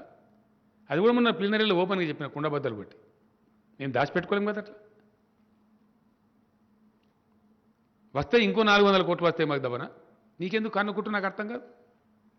ఎందుకు ఏడ్చి పడుతున్నావు మా మీద? దేశంలో ఉండే చట్టాల ప్రకారం కదా, ఈ దేశంలో ఉండే రాజకీయ పార్టీల ప్రకారం కదా. అది మీకు డైజెస్ట్ కాదు. మీలాగా మేము మందిని బ్లాక్మెయిల్ చేయము, వీలం వాళ్ళని బెదిరించి పైసలు అడుక్కొని బతకం మేము. మీరు రుజువర్తనతోని నిజాయితీగా, కరప్షన్ లేకుండా, అవినీతి లేకుండా డిసిప్లిన్తో నడుపుతున్నాం ఇక్కడ ప్రభుత్వాన్ని. అందువలన ఇక్కడ ప్రగతి వస్తున్నది. ఎట్లా వస్తుంది ప్రగతి? బట్టిగా వస్తుంది. ఇది వచ్చిన పారిశ్రామికవేత్తలంతా పొగుడుతున్నారు మమ్మల్ని. ఇక్కడ హరాస్మెంట్ లేదు, ఇక్కడ లంచాలు తక్కువ ఉన్నాయి, అసలు లేవు, చాలా వరకు లేవు. మేము టీఎస్ ఐ పాస్ పెట్టినాం, దాని ప్రకారం ఇలా పర్మిషన్లు ఇస్తా ఉన్నాం. టీఎస్ బి పాస్ పెట్టినాం అవినీతి నిరోధించడానికి.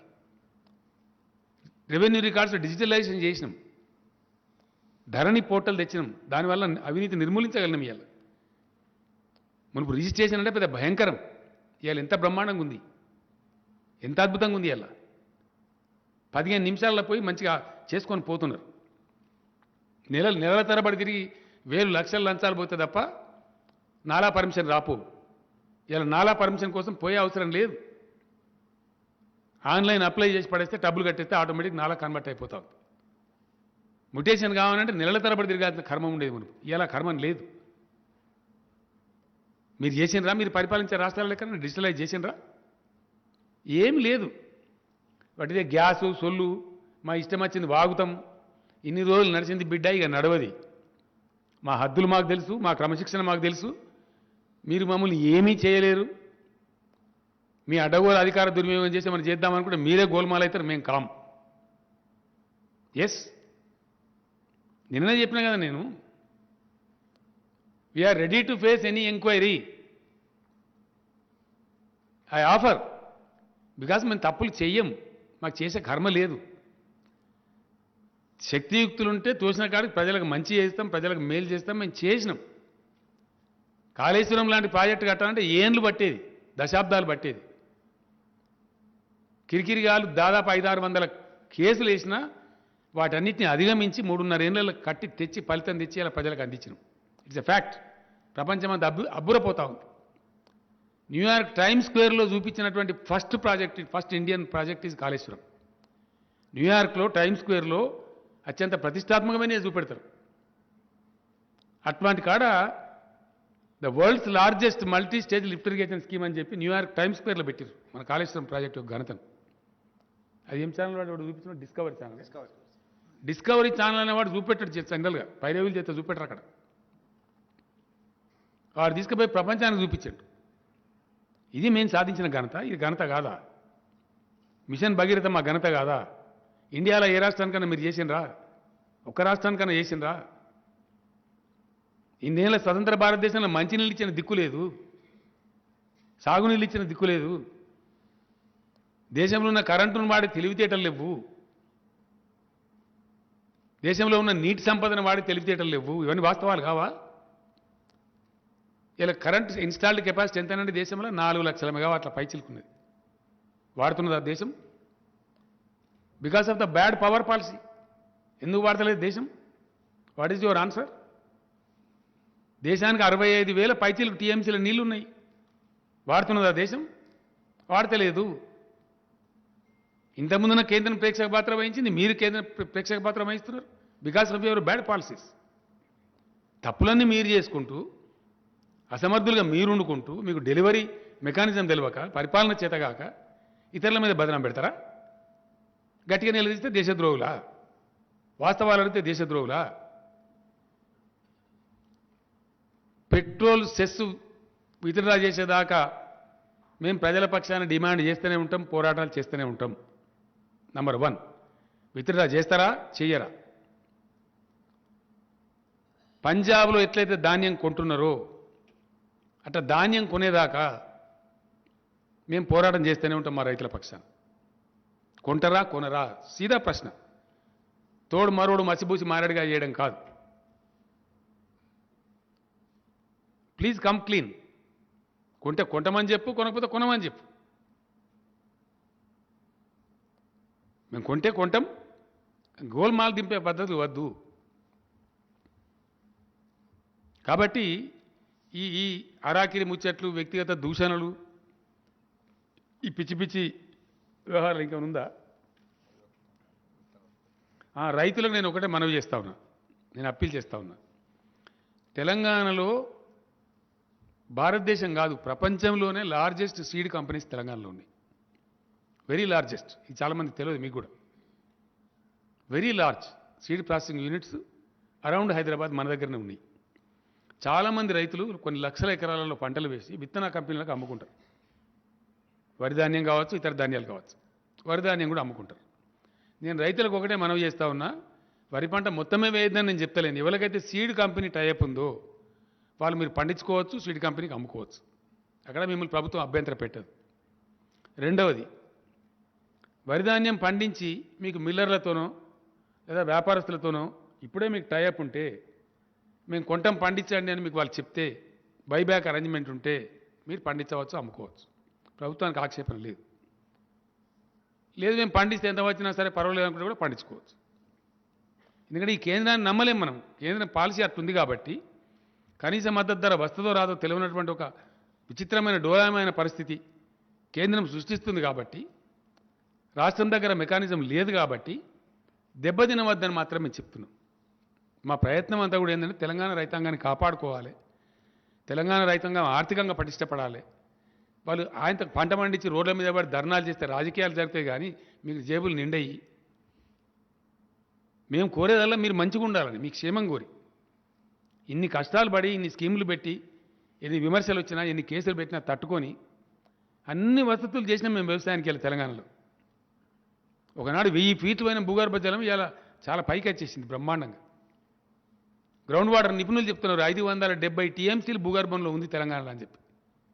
చక్కటి వర్షాలు కురిసినాయి, మంచి సీజన్ ఉంది, వేరే పంటలు పెట్టండి. చూడండి, నేను చెప్పిన ప్రపంచంలో క్వాలిటీ బెస్ట్ క్వాలిటీ అని చెప్పిన నిజమైతే ఉంది. అలా 8500 8400 పత్తి కొంటా ఉన్నారు. సీసీఐ కొనకపోయినా జిన్నింగ్ మిల్లులు పోటీ పడి కొంటా ఉన్నాయి. మన తెలంగాణ పత్తి అంత బ్రహ్మాండమైన పత్తి, దానికి ఇంటర్నేషనల్ మార్కెట్ ఉంది. రైతులు బ్రతకాలని మేము కోరుతున్నాం. ఇంకా చెప్తాం పంటల మార్పిడి రేపు పొద్దున డెఫినెట్గా. కేంద్రం పాలసీ సరిగా లేదు కాబట్టి వాళ్ళు కొనడం నిరాకరిస్తున్నారు. కాబట్టి ఈ మాట మేం చెప్పాల్సి వస్తున్నది. ఎందుకు వద్దంటే మేము లేకపోతే నేను అడిగినా కదా, నువ్వు కొంటా అని చెప్పు, ఆర్డర్ ఇప్పి మేమే వేపిస్తాం 75 లక్షల వరని చెప్పండి. అది లేదు, అది దాని మీద మాట మార్చేసింది, తోక ముడిచేసిండ్రు. మీరు అడిగితే కూడా చెప్తలేరు.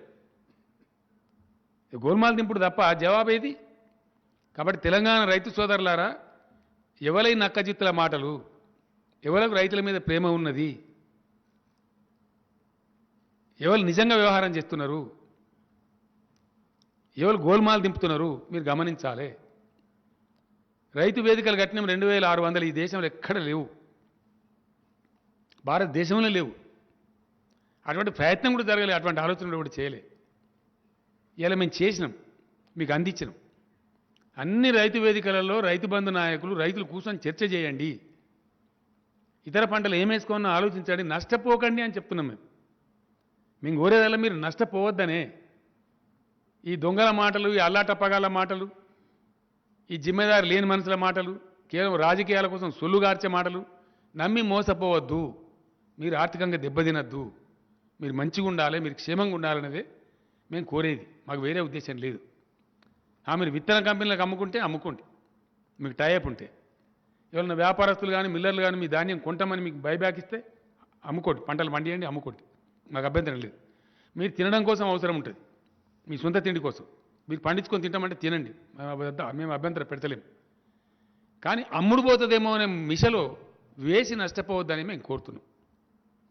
మీకు సీడ్ అందుబాటులోకి తెస్తాం, ఇతర పంటలు ఏం వేసుకోవాలని చెప్తారు. వ్యవసాయ శాఖ అధికారులు సిద్ధంగా ఉన్నారు, మంత్రి గారు సిద్ధంగా ఉన్నారు, రైతు వేదికలలో ఆల్రెడీ చెప్తా ఉన్నారు. ఎందుకంటే ఈ డొల్ల నాయకులను, ఈ కేంద్రాన్ని నమ్మి మునుగవద్దు తెలంగాణ అనేది నా బాధ. ఇప్పుడిప్పుడే మన తెలంగాణ బతుకులు తెల్లబడుతుంది, కొద్ది మంచిగా అవుతుంది, గ్రామాలు కొద్దిగా తెల్లబడుతున్నాయి, ముఖాల మీద చిరునవ్వు వస్తున్నది. రైతుల బతుకు మీద ఒక ఆశ వచ్చింది, ఒక ధీమా వచ్చింది. ఎస్ మా ప్రభుత్వం ఉంది, మమ్మల్ని ఆదుకుంటుందని ఒక ధైర్యం ఉంది. కాబట్టి ఆ ధైర్యం కోల్పోకుండా మన యొక్క ఆర్థిక పరిస్థితి దిగజార్చుకోకుండా మనం చెడిపోవద్దనే మేము కోరుతున్నాం తప్ప మాకు వేరే ఉద్దేశం లేదు. నేను మీ బిడ్డగా చెప్తా ఉన్నా. నా ప్రాణం మీద తెచ్చుకొని కూడా నేను తెలంగాణ సాధించి తెచ్చిన మనిషిని నేను అల్లాటప్పది చేసే వ్యక్తిని కాదు. నాకు అవసరం లేదు. ఆ దెబ్బ పడద్దు మనకు. మా రైతులు చెడిపోవద్దు, మా రైతులు పురోగమించాలి, ఇంకా బాగుపడాలి, ఇంకా ఆర్థికంగా బలపడాలని నేను కోరుతా తప్ప నష్టపోవద్దు అనేదే మా ఆవేదన.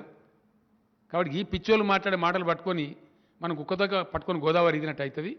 పనికిరాదు, వీళ్ళు కొనరు, వీళ్ళ సంగతి బయటపడ్డది. ఇప్పటికైనా ధర్నా చేద్దాం. శుక్రవారం నాడు తల్లి రాంటి వేలాదిగా డిమాండ్ చేద్దాం కేంద్రాన్ని. అవసరమైతే యాందాకైనా పోదాం. డిసెంబర్ దాకా మనం వేసుకోవచ్చు. వాళ్ళు కొంటమని హామీ ఇస్తే వేసుకుందాం. ఎస్, విత్తనాలు రెడీ చేపిస్తాం, మీకు తెప్పిస్తాం, ఇస్తాం.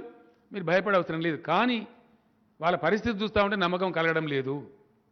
వీళ్ళని ఎక్కడికక్కడ మీరు నిలదీయాలి. ఈ బీజేపీ పార్టీ వాళ్ళు కానీ, ఎంపీలు కానీ, నాయకులు కానీ వస్తే ఏమైంది, మీరు కొనరా అని అడగాలి. ఇప్పుడు రైతులు ఏ ఊరికి ఆ ఊరిని నిలదీయాలి.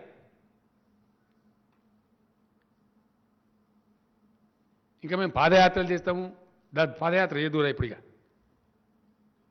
ఏ ఊరికి ఆ ఊరిని నిలదీపిస్తాం, క్వశ్చన్ చేస్తాం డెఫినెట్గా ప్రజల పక్షాన. రైతులు వచ్చి అడుగుతారు మిమ్మల్ని, మేము పండించే ధాన్యం కొంటారా కొనరా అని అడుగుతారు మిమ్మల్ని. ఎందుకంటే ఆ బాధ్యత కేంద్రం మీద ఉన్నది, మీ మీద ఉన్నది. దళిత బంధు మీద మాట్లాడతారు.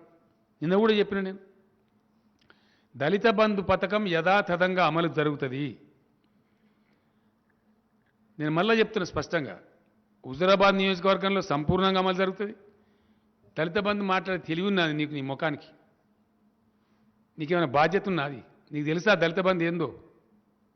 అది ఎట్లా పుట్టిందో తెలుసా? నీకు ఎందుకు పుట్టిందో తెలుసా? దాని లోతుపాతులు కనీసం మీకు అర్థమైతాయా? దళిత బంధు స్కీమ్లో మేము కోరుతున్నది ఏంటండి, ఏ బ్యాంకు బాదర బందీ లేకుండా, తిరిగి చెల్లించేటువంటి అవస్థ, కిస్తీల కిరికిరి లేకుండా,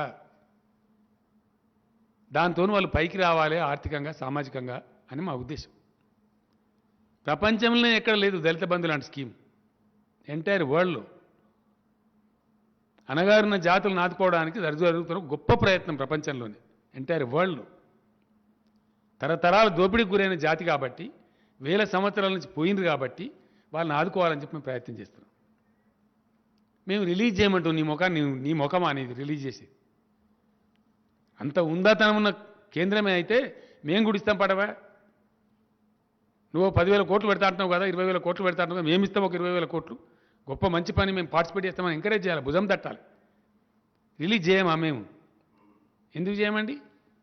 ఆల్రెడీ 2,000 కోట్లు రిలీజ్ చేసి పెట్టినాం అక్కడ హుజూరాబాద్లో. ఏం చేస్తాం? స్కీములు పెట్టుకునేటప్పుడు అందరు ట్రాక్టర్లు ఉన్నారనుకోండి, అందరు కార్లు కొనుక్కున్నారనుకోండి, తెలియక పాపం అందరూ ఒకటే రకమైన స్కీమ్ పెట్టుకున్నారు అనుకోండి, ఆయనది నడవది, ఈయనది నడవది. ఆ మినిమం నాలెడ్జ్ వాళ్ళకి ఇచ్చి, వాళ్ళకి ఏం చేసుకుంటే మంచిదో చెప్పి, వాళ్ళకి వచ్చిన విద్య పని చేసుకోవచ్చు, లేదా ఈ పనులు నేను గైడ్ చేయొచ్చు. దాన్ని చూసి కలెక్టర్ల ఆధ్వర్యంలో ఇచ్చుకోమని చెప్పినాం. చాలా గొప్పగా భారతదేశ చరిత్రలో మొట్టమొదటిసారి దళితులకు అన్ని ప్రభుత్వ లైసెన్సులు ఇచ్చే వాటిలో రిజర్వేషన్ పెడుతున్న ఏకైక రాష్ట్రం తెలంగాణ కాదా? ఫ్యాక్ట్ కాదా అది? నిన్న ఉత్తర్వులు జారీ కాలేదా? ఎక్సైజ్ వైన్ షాప్లలో, బార్ షాప్లలో, ఎస్ అన్నిట్లో పెట్టబోతున్నాం. మెడికల్ షాప్లలో వాటా ఇస్తాం, ఫర్టిలైజర్ షాప్లో వాటా ఇస్తాం, హాస్టల్ సప్లైస్, హాస్పిటల్ సప్లైస్లో వాటా ఇస్తాం. ఇంకా ప్రభుత్వం లైసెన్సులు ఇచ్చి పెట్టించే ప్రతి దానిలో దళితులకు రిజర్వేషన్ కల్పిస్తాం. వాళ్ళు పైకి రావాలి, వచ్చి తీరాలి. నేనెత్తుకున్నా ఆ పని, నేనెత్తుకున్నా, కేసీఆర్ ఎత్తుకున్నాడు. తెలంగాణ దళిత జాతికి నేను ఒక్కటే మాట చెప్తా ఉన్నా, 100% చెప్పింది చెప్పినట్టు దళిత బంధు పథకం అమలు జరుగుతుంది. అందులో ఈ సన్నాసుల మాటలు మీరు పట్టించుకోవద్దు. ఎస్, ఈ ఆర్థిక సంవత్సరంలో జరిగేది నేను మళ్ళీ చెప్తా ఉన్నా, హుజూరాబాదులో ప్రతి కుటుంబానికి ఇస్తాము, ప్రతి దళిత కుటుంబానికి. నంబర్ 1. 4 మండలాలు ఏవైతే సంపూర్ణంగా తీసుకున్నామో వాటికి రిలీజ్ చేసిన డబ్బులు ఆల్రెడీ ఒక 200 కోట్లు రిలీజ్ కూడా అయినాయి. నేను స్వయంగా ఆ మండలాలకు పోతున్నాను. అది చింతకాని కావచ్చు, అది తిరుమలగిరి కావచ్చు, అది చారగొండ కావచ్చు, లేదా నిజాం సాగర్ కావచ్చు. నేనే స్వయంగా పోతాను. త్వరలోపలనే వాళ్ళని పిలిచి ఇక్కడ రిసోర్స్ పర్సన్స్తో సమావేశం కూడా పెడతాం హైదరాబాద్లో. అక్కడ కూడా 100% ఫ్యామిలీస్కి ఇంప్లిమెంట్ చేస్తాం. 3 స్టెప్ నెంబర్ 3 ఈ మార్చి లోపల అమలు చేసే పద్ధతి ఏంటంటే హుజూరాబాద్లో ప్రతి ఇంటికి సంపూర్ణంగా అమలు చేస్తాం. నెంబర్ 1 తీసుకున్న 4 ప్రత్యేకమైన మండలాలు ఇప్పుడు నేను చెప్పిన పేర్లు ఏవైతున్నాయో అక్కడ సంపూర్ణంగా అమలు చేస్తాం. నెంబర్ 2 నెంబర్ 3 ఈ మార్చి లోపల అమలు చేసేది మిగతా నియోజకవర్గాలన్నింటిలో కూడా నియోజకవర్గానికి 100 కుటుంబాల చొప్పున. ఎందుకంటే అక్కడ అలవాటు రావాలి, ప్రాక్టీస్ రావాలి. నెక్స్ట్ ఇయర్ బడ్జెట్లో చాలా ఎక్కువ డబ్బులు పెడతాం కాబట్టి ఆ పథకం సద్వినియోగం కావాలి, సఫలం కావాలి కాబట్టి ప్రతి కలెక్టర్కు ప్రతి ఎమ్మెల్యేకు ట్రైనింగ్ రావాలి కాబట్టి ఎవ్రీ అసెంబ్లీ కాన్స్టిట్యున్సీలో కూడా దాన్ని 100 మందికి చొప్పున 100 కుటుంబాల చొప్పున ఇంప్లిమెంట్ చేస్తాము. ఇది మార్చి వరకు దళిత బంధు ప్రోగ్రాం. నెక్స్ట్ మార్చిలో as a chief minister I'm declaring 20,000 crores పెడతా ఉన్నాం. అంటే 2 లక్షల కుటుంబాలకు వస్తుంది నెక్స్ట్ ఫైనాన్షియల్ ఇయర్లో. ఇంకా తెలంగాణ ఆర్థిక పరిస్థితి బాగా పెరుగుతూ ఉంటే పెంచుకుంటా పోతాము. ప్రతి సంవత్సరం కొన్ని లక్షల కుటుంబాలకు ఇచ్చుకుంటూ 4-5 సంవత్సరాలలో దశల వారీగా కంప్లీట్ చేస్తాము. ఇది దళిత బంధు. దీన్ని కాంక్రీట్గా చేస్తాం. తెలంగాణ దళిత జాతి ఎంత బాగుపడుతుందో మీకు ఏడాది 2 నెలల ఫలితాలు చూపిస్తాము, ఆచరించి చూపెడతాము. నెక్స్ట్ ఎలక్షన్ లోపలనే కనీసం 4-5 లక్షల కుటుంబాలు 5-6 లక్షల కుటుంబాలకు పోయేటట్టుగా చర్యలు తీసుకుంటాము. అన్ని కుటుంబాలకు ఇంక్లూడింగ్ ఎంప్లాయీస్తో సహా ఇస్తామన్నాము. ఎంప్లాయీస్కు చివరి వరుసలో ఇస్తామని చెప్పినాము. మాకు బేసిజాలు లేవు, మేము తప్పులు చెప్పం. తూచా తప్పకుండా చెప్పింది చెప్పినట్టు చేసి చూపిస్తాం. ఇప్పటిదాకా చేసి చూపించినాం, రేపు కూడా చేసి చూపిస్తాం. నిరుద్యోగ యువకులకు కూడా నేను చెప్తా ఉన్నా, వాడోడు వీడోడు అడ్డమైనోడు మాట్లాడితే మీరు అనవసరంగా ఇబ్బంది పడకండి. మంచి ఉద్యోగ కల్పన జరుగుతూ ఉంది. ప్రభుత్వంలో వచ్చే ఉద్యోగాలలో టీఆర్ఎస్ ఈ రాష్ట్ర సాధన కోసం ఉద్యమం చేసిన పార్టీ, ఉద్యోగ నియామకాల మీద అన్యాయం జరిగిందని కొట్లాడిన పార్టీ ఇలా 95% లోకల్ రిజర్వేషన్లు సాధించి పెట్టింది. మీకు ఎన్ని వచ్చినా 95% మన బిడ్డలకే వస్తాయి, మన పిల్లలకే వస్తాయి. రిజర్వ్ అయినాయి ఇప్పుడు ఉద్యోగాలు. ఈవెన్ గజిటెడ్ పోస్టులు కూడా 95% మనకే వస్తాయి. దాన్ని స్టేట్ లెవెల్ పోస్టులను పెట్టకుండా నూతన జోనల్ విధానంలో అవి గద్దల్లాగా ఇతరులు దనకపోకుండా వాటిని జోనల్ పోస్టులనే పెట్టినాం రాష్ట్ర పరిధిలో ఉండేటట్టు. ఈ రాష్ట్ర నిరుద్యోగులకు చాలా మంచి మేలు చేసింది టీఆర్ఎస్ ప్రభుత్వం. మీకు రాబోయే కొద్ది రోజులలో ఈ సోషల్ మీడియాలో వాడోగోడు వీడోగోడు పిచ్చోడు మాట్లాడు కాదు. ఎందుకంటే మనం తెచ్చిన జోనల్ విధానం ప్రకారం మన ఉద్యోగులను సర్దుతున్నారు. 2-3 రోజుల్లో నా దగ్గరనే సమావేశం ఉంది ఉద్యోగ సంఘాలతోని. ఒకసారి ఆ సమావేశం అయిపోతే ఈ నవంబర్ మాసంలో ఉద్యోగులను సెటిల్ చేసేసి వెంటనే వెంటనే వచ్చేటువంటి 60-70 వేల ఖాళీలు గవర్నమెంట్ జాబ్స్లో ఇమీడియట్ నోటిఫికేషన్ కూడా ఇస్తాము. అవన్నీ నింపేస్తాము.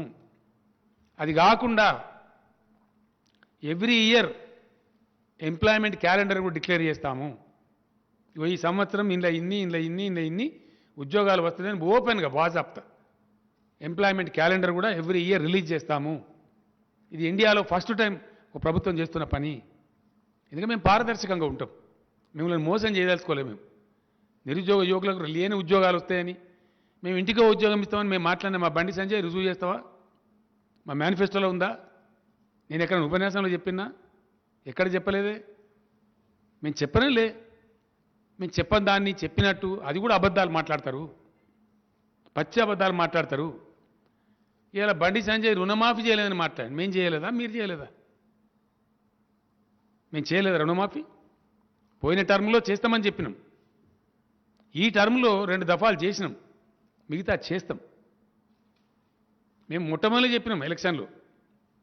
కాంగ్రెస్ పార్టీ మేనిఫెస్టోలోనేమో 2 లక్షల రూపాయలు ఒకే దఫా చేస్తామని వాళ్ళు చెప్పినారు. అసంబద్ధమైన ముచ్చట, సాధ్యంగాని ముచ్చట.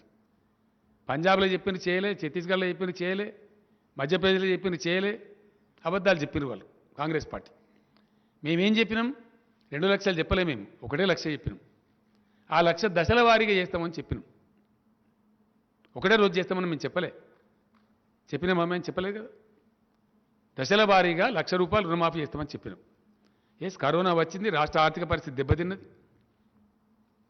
వెనక ముందు ఉంటుంది కదా. మేము చేస్తామన్నది మేము. గత టర్మ్లో చేసింది మేము. 17,000 కోట్ల రుణమాఫీ చేసినాం. ఈ సంవత్సరం కూడా 2 దశలు చేసినాం. 25,000 వాళ్ళకి చేసినాం, 50,000 వాళ్ళకి చేసినాం.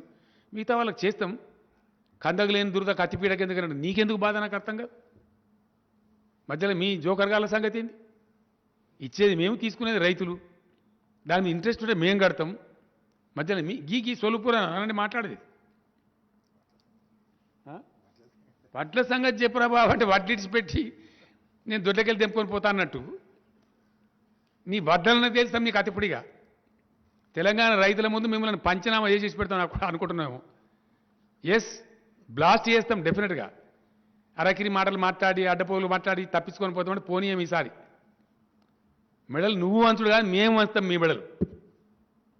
ఈ దేశ పౌరులుగా, ఈ దేశంలో భాగస్వాములుగా మీ మెడలు వంచుతాం గ్యారంటీగా. నువ్వు వంచుతావు మెడలు, మేము మంచి చూపిస్తాం నీ మెడలు. అడుగును నిలదీస్తాం.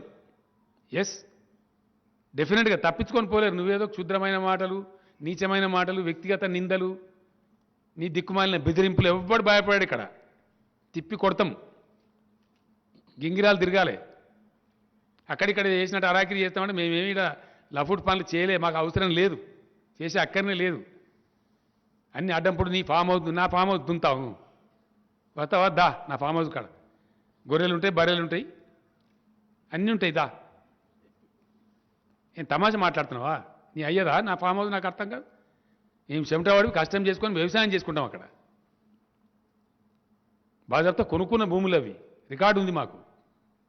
మేము ఎన్నికల అఫిడవిట్లో చూపెడతాం, ఇన్కమ్ ట్యాక్స్లో చూపెడతాం, ప్రతి సంవత్సరం రిటర్న్స్లో. మాకు దొంగ లెక్కలు ఉండే. మాకు ఇప్పటికైనా ఒళ్ళు దగ్గర పెట్టుకొని మాట్లాడాలా.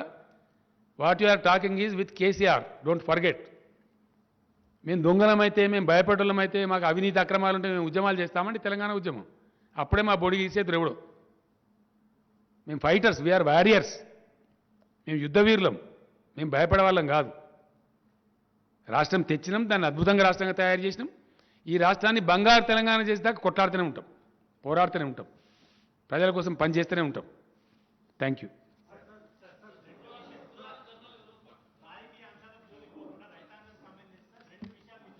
ప్లీజ్ ప్లీజ్ ప్లీజ్ ప్లీజ్ చెప్పండి.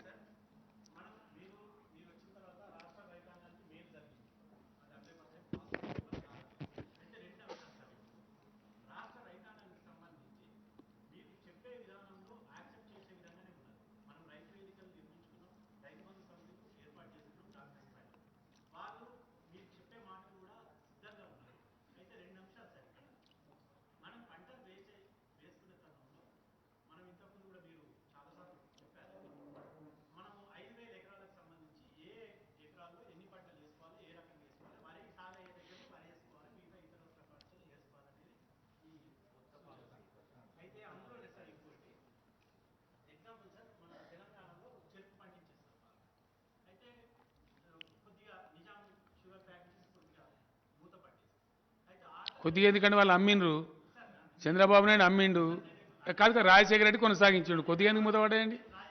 అమ్మేసిండ్రు కదా. సారీ, నేను రాజకీయాలు కాదు బ్రదర్, సారీ. కొద్దిగా మూతపడు కాదు బ్రదర్, నేను ఏమంటున్నా అమ్మేసిండ్రు కదా.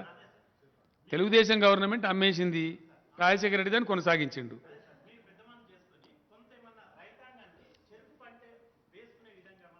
మీరు మంచి క్వశ్చన్ అడిగినరు, నాకు లాభం కూడా జరుగుతుంది, మన ప్రజలకు కూడా లాభం జరుగుతుంది. చెరుకు పంట విషయంలో, నిజాం షుగర్ ఫ్యాక్టరీ విషయంలో నేను చెప్పిన, ఇప్పుడు స్పీకర్గా ఉన్నటువంటి పోచారం శ్రీనివాసరెడ్డి గారు అప్పుడు వ్యవసాయ శాఖ మంత్రిగా ఉన్నారు. ఆయన కూడా స్వయంగా రైతు. నేనేం రిక్వెస్ట్ చేసిన అంటే, ఒకవేళ మన రైతులు చెరుకు పండించేదానికి సిద్ధంగా ఉంటే, గతంలో పండించిన రాష్ట్రమే మనం, అలవాటు కూడా ఉంది, నీళ్ళు కూడా తెస్తాం, ఎట్లాగో ప్రాజెక్టులు కడుతున్నాం కాబట్టి సొసైటీలు పెట్టుకోవాలి. ఏమైందంటే మన దగ్గర 30-35 టన్స్ దాటదు బ్రదర్ మన ప్రొడక్షన్. అదే మహారాష్ట్రలో శరద్ పవార్ గారి నాయకత్వంలో అక్కడ చాలా అద్భుతంగా సొసైటీలు పెట్టుకొని వాళ్ళు 130 టన్స్ దాకా పండిస్తున్నారు పర్ ఎకర్. కొత్త వంగడాలు, కొత్త రీసెర్చ్ చేసి. నేనేమన్నా అంటే మీకు రైతులకే ఇస్తా, మళ్ళీ ప్రభుత్వం నడపదు, దాన్ని కొని వాపస్ తీసుకొని పూర్తి స్థాయిలో రిపేర్ చేసి టిప్ టాప్ చేసి మీకు ఇస్తాము, మీరు పోయి చూసిరాండి మహారాష్ట్ర కన్నా పంపించిన వాళ్ళు. పోచారం శ్రీనివాసరెడ్డి గారితో పాటు కొన్ని వందల మంది రైతులు పోయిన మహారాష్ట్ర చూసిండు వాళ్ళు. మీరు ఒకవేళ యాజమాన్య బాధ్యత మీరే తీసుకొని, మీరే సొసైటీ మహారాష్ట్ర టైప్లో నడుపుకుంటామంటే నేను చేసి ఇస్తా అని చెప్పిన. వాళ్ళు నిరాకరించారు. లేదు మీరే నడపాలి ప్రభుత్వం అన్నారు. గిదే ప్రభుత్వం నడిపితే గిదే దందా. ఏమవుతుంది? మళ్ళీ ధర్నాలు, రస్తారోకోలు, ఇప్పుడు అపోజిషన్లో పిచ్చి పనులు ఇవి జరుగుతుంటాయి. కాబట్టి మేము దాన్ని దేవులకు పోలే. రెండవ పాయింట్ మీరు చెప్పిన దానిలో మంచి క్వశ్చన్ అడిగిన మీరు. రైతులు దీనిలో విజ్ఞానవంతం కూడా కావాలి. ఇప్పుడు ఉత్తరప్రదేశ్లో ఎక్కడైతే చెరుకు పండిస్తున్నారో, మహారాష్ట్రలో ఎక్కడైతే చెరుకు పండిస్తున్నారో వాళ్ళే ఇప్పుడు ఇబ్బందులు ఉన్నారు. చెరుకు పోయింది, వాల్యూ పోయింది. ఒకప్పుడు కంట్రోల్ చెరుకు షుగర్, ఇప్పుడు షుగర్ కూడా లేదు, రేట్ లేదు, మార్కెట్ లేదు, డిమాండ్ లేదు. నా ప్రార్థన మీరు అడిగిన దానికి మీకు కూడా చెప్తున్నా, నేను మీరు అర్థం చేసుకోగలుగుతారు కాబట్టి మీ ద్వారా రైతులకు కూడా చెప్తా ఉన్నా. మనకు లాభసాటి అంటే అద్భుతమైనటువంటి మార్కెట్ ఉన్నటువంటి పంట పత్తి పంట. వర్షాకాలంలో 1,00,00,000 ఎకరాల పత్తి వేసుకున్న బ్రహ్మాండంగా మూమెంట్ ఉంది. మీకు ప్రభుత్వం అండదండగా ఉంటుంది. ఇంకో మాట కూడా నేను చెప్తా ఉన్నా, యూరప్ దేశాలలో, అమెరికా దేశంలో ఒకటేసారి పిక్ చేసే పత్తి వేస్తున్నారు. ఈ పత్తి ఏరే విషయంలో పలు దఫాలుగా ఏరటం వల్ల కూలి పెరుగుతూ ఉంది రైతులకు. ఒక రోజు కూలి 500, 600 అడుగుతూ ఉన్నారు. డిమాండ్ ఉంది బాగా. పత్తి ఏరే టైంలో కూలీల కొరత ఏర్పడుతూ ఉంది. కాబట్టి అందుకే మన కర్నూలు నుంచి ఇతర ప్రాంతాల నుంచి పత్తి ఏరుతున్నారు మన దగ్గర. దానికి ఏం చెప్పినామంటే మన వ్యవసాయ యూనివర్సిటీ వాళ్ళని పిలిచి నేనే స్వయంగా మాట్లాడి మంత్రి గారు కూర్చొని ఆ వన్ టైం పిక్ చేసే పద్ధతి ఏదైతుందో అది కూడా సేమ్ ఇప్పుడు వరి ఎట్లయితే హార్వెస్టర్స్ వస్తున్నాయో అట్లనే హార్వెస్టర్స్ తీస్తాయన్నమాట. ఒకటేసారి పిక్ చేసేది ఉంటుంది. అది ఆ వంగడం తెప్పించినాము. 500 ఎకరాలలో వేసినారు. రాశి సీడ్స్ అనే ఒక కంపెనీ వాళ్ళు ఒక 2,000 ఎకరాలు వేసినారు. అతి త్వరలోనే ఒకటేసారి తీసేసే పత్తి పంట కూడా రాబోతా ఉంది. ఇస్తారా? మంత్రి గారు చెప్తున్నారు నా పక్కన కూర్చొని, వచ్చే సంవత్సరంలో ఒక 50-60 వేల ఎకరాలకు రైతులకు కూడా ఒకటేసారి తీసేటువంటి పత్తి తీసేటువంటి పత్తి కూడా ఇస్తారు. అది లాభసాటి వస్తుంది. నా ప్రార్థన మీతో ఏంటంటే బ్రదర్, దయచేసి జర్నలిస్ట్ మిత్రులతో కూడా అనేక బాధలు పడి ఆత్మహత్యల పాలై నాశనం అయిపోయి తెలంగాణ ఇప్పుడిప్పుడే కుదుటపడతా ఉంది. సొంత రాష్ట్రం సంపాదించుకోవడానికే 60 సంవత్సరాలు కొట్లాడినాం. వచ్చింది, రాష్ట్రం వచ్చింది. వచ్చిన తర్వాత దేవుని దయ వల్ల ఇప్పుడిప్పుడే కొంచెం నీళ్లు తెచ్చుకొని మంచిగా ఒక దరికి వచ్చినాం. దీన్ని చెదిరిపోనియద్దు దయచేసి. రైతాంగానికి మనం నేర్పాల్సింది ఏంటంటే నిజంగా వాళ్ళ బతుకు తెరువు మంచిగా ఉండేది మనం నేర్పాలి. నిజంగా వాళ్ళు బాగుపడేది నేర్పాలి. వాళ్ళకి లాభం కలిగేది నేర్పాలి. పత్తి పంట డోకా లేదు. ఇప్పుడు కూడా ఇప్పుడు యాసంగిలో కూడా శనగలు వేసుకోండి, బ్రహ్మాండంగా అమ్ముడుపోతాయి, బ్రహ్మాండమైన ధర ఉంది. 2 పంటలు వేసుకోవచ్చు, పెసర్లు తర్వాత నువ్వులు వేసుకోవచ్చు, ఒకటి తర్వాత ఒకటి. 2 కనుక వేస్తే బ్రహ్మాండంగా వరి కంటే కూడా ఎక్కువ డబ్బులు వచ్చేటువంటి అవకాశం ఉంది. 65-70 రోజులలో వచ్చేటువంటి పెసర పంట ఉంది. అది చేను బాగా చేస్తే రైతులకు కూడా తెలుసు. అది లెగ్యూమ్ క్రాప్, పప్పు ధాన్యం. దాని తర్వాత ఇమీడియట్ నువ్వులు వేసుకోవచ్చు. మళ్ళీ తర్వాత మినుముల పంటకు కూడా బ్రహ్మాండమైన డిమాండ్ ఉంది. కొంతమంది చెప్పి హామీ ఇచ్చారు. ఎవరు? రాష్ట్ర ప్రభుత్వ సీడ్ కార్పొరేషన్ వాళ్ళు హామీ ఇచ్చారు. మన వ్యవసాయ శాఖనే ఉంటుంది. మినుములు వేసుకోవచ్చు. అదేవిధంగా ఆవాలు వేసుకోవచ్చు. మన జగిత్యాల ప్రాంతంలో మన రైతులు దాదాపు 20,000 ఎకరాలలో వేస్తూ ఉన్నారు. దానిలో 2 లాభాలున్నాయి. ఇటు ఆవాలు పండుతాయి, అటు తేనె పట్టు కూడా వస్తూ ఉంది. ఆ పూలు పచ్చ కలర్లో ఉండి తేనె వస్తున్నాయి. అవి కూడా తెచ్చిచ్చింది వాళ్ళకి, తేనెటీగలను కూడా రైతులకు. వాళ్ళు బ్రహ్మాండంగా ఈ వేసుకోవాల్సిన పంటల మీద కూడా మంత్రి గారు ఆల్రెడీ బ్రోచర్స్ తీసి వరి వేయకుండా వేసుకోదగిన ఇతర పంటల గురించి ఈ బ్రోచర్స్ అన్నీ ఇప్పుడు తెలంగాణ వ్యాప్తంగా ఉన్నాయి, రైతు వేదికలలో ఉన్నాయి. మినిస్టర్ గారు కూడా చాలా జిల్లాలు తిరిగినారు, అధికారులు తిరుగుతున్నారు. ఈ బ్రోచర్స్ అన్నీ చూపిస్తున్నారు రైతులకు, ఇక మనం వేయదగిన పంటలని. షుగర్ పంట లాభం లేదు బ్రదర్, అది దెబ్బకొట్టింది. మనకు జరిగే పరిస్థితి లేదు. పండించిన వాళ్ళే నష్టపోతున్నారు. కనీస మద్దతు ధర లేదు దానికి. ఈ కేంద్ర ప్రభుత్వం మళ్ళీ వాళ్ళ చేతిలో ఉంటుంది, అది వాళ్ళు ఇస్తారనే నమ్మకం లేదు. అంతర్జాతీయ విపణిలో ఇప్పుడు ఏమైందంటే ఒక ఫ్యాషన్ వచ్చింది. మధ్యలో ఒక పద్ధతి జరిగి ఈ టెర్లిన్ బట్టలు, టెరికాటన్ బట్టలు చాలా మనం కూడా వేసుకున్నాం. కానీ ప్రపంచవ్యాప్తంగా ఏంటంటే కాటన్ బట్టలు వేసుకోవడమే ఆరోగ్యదాయకం అనేది బాగా రుజువైంది. ఆ తదనంతరం అందరూ కూడా కాటన్ బట్టలు వేస్తున్నారు ఇప్పుడు ప్రపంచవ్యాప్తంగా. దానికి అద్భుతమైన డిమాండ్ ఉంది. మనం ఏం చేసినామంటే మన రాష్ట్రం వచ్చిన తర్వాత 27 మాత్రమే జిన్నింగ్ మిల్లులు ఉండే మన దగ్గర. అవి సగం సగం నడిచేటి ఉండే. అప్పుడు హరీష్ మార్కెటింగ్ మినిస్టర్గా ఉంటే ఆయనకు రిప్రజెంటేషన్ వస్తే నాకు చెప్పిండు. వాళ్ళందరినీ పిలిచి సమావేశం పెట్టి పోచారం గారికి చెప్పి వాళ్ళకి స్థలాలు చూపించి వాళ్ళకి కరెంట్ ఇప్పించి వాళ్ళకి అన్ని శాంక్షన్లు చేస్తే ఈరోజు తెలంగాణలో జిన్నింగ్ మిల్లుల సంఖ్య 400 జిన్నింగ్ మిల్స్ ఉన్నాయి. వాళ్ళే పోటీ పడుకుంటున్నారు. సార్ సీసీ అయితే కూడా అవసరం లేదు, మేమే కొంటాం పోటీలు పడి, మాకు మార్కెట్ ఉంది, మాకు బట్టి లాభం వస్తూ ఉందని చెప్పి నిన్న గజ్వేల్ మార్కెట్లో 8,400 కొన్నారు. అంటే మంచి లాభం జరుగుతుంది. పత్తి పంట లాభదాయకంగా ఉంది, పప్పు ధాన్యాలు లాభదాయకంగా ఉన్నాయి. పప్పు ధాన్యాల వల్ల భూమి కూడా లగవుతుంది, మంచిగా సారవంతమవుతుంది. అదేవిధంగా ఇంకా చాలా ఇతర పంటలు కూడా ఉన్నాయి. నూనె గింజలలో ఉన్నది, పామాయిల్ పంటలకు ఉన్నది, రకరకాల పంటలు ఉన్నవి. అవన్నీ వ్యవసాయ శాఖ చెప్తున్నారు. రైతు వేదికలలో సమావేశాలు ఇంకా ముమ్మరంగా పెడతారు. ఇప్పుడు తెలంగాణ వ్యవసాయం మంచిగా జరిగేటట్టు చేసుకున్నాము. మంచి రకాల పంటలు ఇవి, వర్షాకాలం ఇవి వేసుకుందాం, యాసంగి ఇవి వేసుకుందాం అనేది విస్తృతంగా చెప్తున్నారు. ఇంకా కూడా చెప్దాం. ఆ విధంగా మనం ముందుకు పోవచ్చు.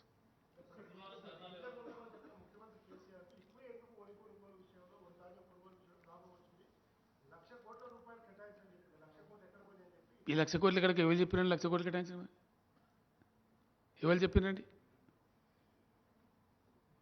నేను చెప్తే మీ ద్వారానే చెప్పాలి కదా మిమ్మల్ని అయితే ప్రెస్ నోటు పంపుతా లేకపోతే డైరెక్ట్ అది చెప్తే నేను 1,00,000 కోట్లు కేటాయించమని ఎక్కడ చెప్పినామని చెప్పనలేదు కదా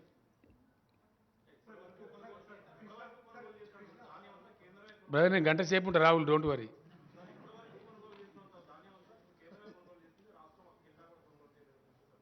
ఆయన చెప్పేది మూర్ఖత్వం అండి తెలివి తక్కువ ఎట్లా అంటే నిన్న చెప్పిన నేను చాలా స్పష్టంగా దేశం పెద్దగా ఉన్నప్పుడు దేశ ఆహార అవసరాల నిమిత్తం అకాలం ఉండొచ్చు సకాలం ఉండొచ్చు పంటలు పండకపోవచ్చు కొన్ని ప్రాంతాలలో అక్కడ తిండి గింజల కొరత రావద్దు కాబట్టి కేంద్రానికి ఆ బాధ్యత పెట్టినరు అందులో నుంచి పుట్టుకొచ్చిందే FCI food corporation of India అక్కడ ఏం జరుగుతుందండి బఫర్ స్టాక్స్ అనేది మెయింటైన్ చేస్తారు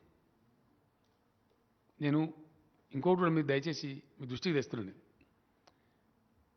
కరోనా జరుగుతున్నప్పుడు ప్రధానమంత్రి గారు స్వయంగా వీడియో కాన్ఫరెన్స్ పెట్టారు ఫస్ట్ వీడియో కాన్ఫరెన్స్ నేను చెప్పిన స్పష్టంగా కుండ బద్దలు కొట్టి చెప్పాను సార్ ఇప్పుడు ఏ రంగం అన్నా ఆపితే ఆపుదాం లాక్డౌన్ బిగ్ డౌన్ పెట్టి కానీ వ్యవసాయం మాత్రం ఆపద్దు ఎందుకంటే మనది 135 కోట్ల జనాభా ఉన్న దేశం పెద్దలు ఏం చెప్తారంటే అరే తప్పుడు పనులు చేయకుండా చేస్తే అడక తినాల్సి వస్తుందని చెప్తారు మన దేశానికి ఆ కర్మం రాదు కానీ ఒకవేళ అటువంటి పరిస్థితి వస్తే మన దేశానికి అన్నం పెట్టే ఇంకో దేశమే లేదు ప్రపంచంలో అని చెప్పినండి ఎవరుకున్నదని అది పేరుకు దేశాలు వాళ్ళు 200 దేశాలు మన తెలంగాణ కాడ చిన్న ఉంటాయి 10 లక్షల దేశమే 20 లక్షల దేశమే 50 లక్షల దేశమే కోటి మంది దేశమే 135 కోట్ల దేశాలు ఎన్ని ఉన్నాయి అన్నీ ఆరేడే ఉన్నాయి 100 దాటిన దేశాలు అయితే రెండే చైనా మనమే అన్ని 100 లోపే కాబట్టి వాడు ఎవరికి కూడా శక్తి కూడా లేదు మన 135 కోట్ల నింపే శక్తి పొట్టలు నింపే శక్తి వానికి లేదు అందువల్ల వ్యవసాయం మాత్రం ఎట్టి పరిస్థితుల్లో మనం దెబ్బ తీసుకోవద్దు ఆ పొరపాటు చేయొద్దని చెప్పి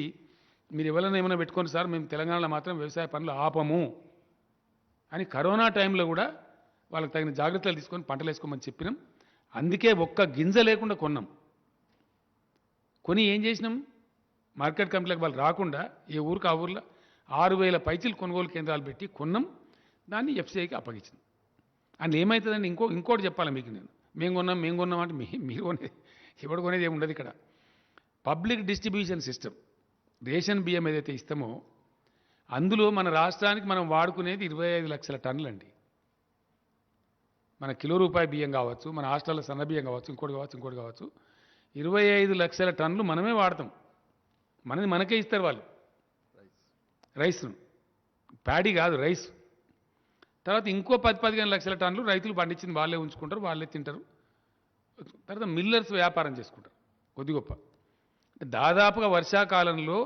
1 కోటి టన్నుల వరి పండినా మనకి ఇబ్బంది లేదు మన రాష్ట్రానికి ఆటోమేటిక్గా మనకు అది మన తిండికి సరిపోతుంది మన రైతులు ఉంచుకోవడానికి సరిపోతుంది మన మిల్లర్స్ వ్యాపారం చేసుకోవడానికి సరిపోతుంది ఆ విధంగా ఉంటుంది వర్షాకాలంలో తప్పకుండా వరి పంట వేయవలసి వస్తుంది అప్పుడు మనకే వినియోగం అవుతుంది సమస్య వచ్చేది ఎక్కడంటే యాసంగిలు కూడా వేసే వరకు ఇది అది 2 కలిసే వరకల్లా ఎక్కువైపోతుంది రెండోది యాసంగిలో నూక అవుతుంది బ్రోకెన్ రైస్ వస్తుంది అది మిల్లర్ గిట్టుబాటు కాదు ఇటు రైతు గిట్టుబాటు కాదు అక్కడ మనం దెబ్బతింటున్నాం దాన్ని చేయాల్సిన బాధ్యత దాన్ని ఎథనాల్కి ఇవ్వచ్చు లేదా ఎక్స్పోర్ట్ చేయొచ్చు సౌత్ ఆఫ్రికా లాంటి దేశాలకు పంపచ్చు ఆ శక్తి కేంద్రానికి ఉంటుంది మనకు ఉండదు కేంద్రమే కొన్నది మీరు కొన్నది మరి కేంద్రం ఎందుకు ఉంటుంది అంటే గడిపేకనికి ఉంటుందా గొప్ప పని చేసినట్టు చెప్తారు నాకు అర్థం కాదు కేంద్ర ప్రభుత్వం వెళ్తా అని బాధ్యత తీసుకున్న మొగోళ్ళు కొనాలి కదా అది కేంద్రం విధి అదేదో మేము పెద్ద పీకి పొడిసామని చెప్తే ఎట్లా రాష్ట్ర ప్రభుత్వం బాధ్యత తీసుకున్నాం డెఫినెట్గా మంచినీళ్ళు సప్లై చేయాలి మా బాధ్యత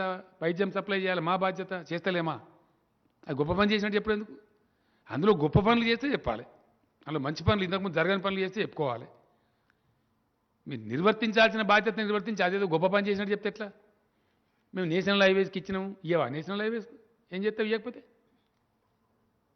ఏం చేస్తామండి నాకు అర్థం కాదు రైల్వే లైన్లోకి ఇచ్చి రైల్వే లైన్లోకి ఇవ్వాల్సిందే కదా సచ్చినట్టు మంచి మాటకి ఇవ్వకపోతే చెడ్డ మాటకు తీసుకుంటారు ప్రజలు ఊకుంటారా ఉద్యమాలు చేస్తారు దంచి నిలదీసి అడుగుతారు మా పార్లమెంట్ సభ్యులు పార్లమెంట్లో నిలదీస్తారు ఊకుంటారా ఏ రాష్ట్రం ఊకుంటుంది అవి ఆటోమేటిక్ చేయాల్సిందే కదా నేషనల్ హైవేస్ అని పెట్టుకొని మీ ఆధ్వర్యంలో పెట్టుకున్నారు లేదు మీరు పనులు మాకే ఇచ్చేయండి మరి ఇన్కమ్ ట్యాక్స్ మమ్మల్ని వసూలు చేసుకోమనండి మేమే చేసుకుంటాం హైవేస్ అని మీకెందుకు ఇవ్వాలి పనులు why should we give you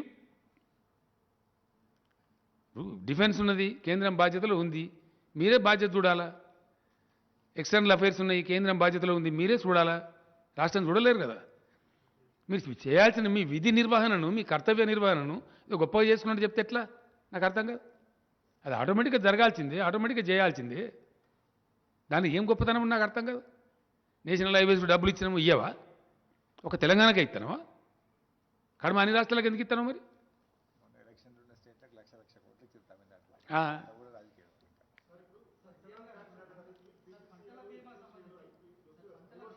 ఒక్క నిమిషం.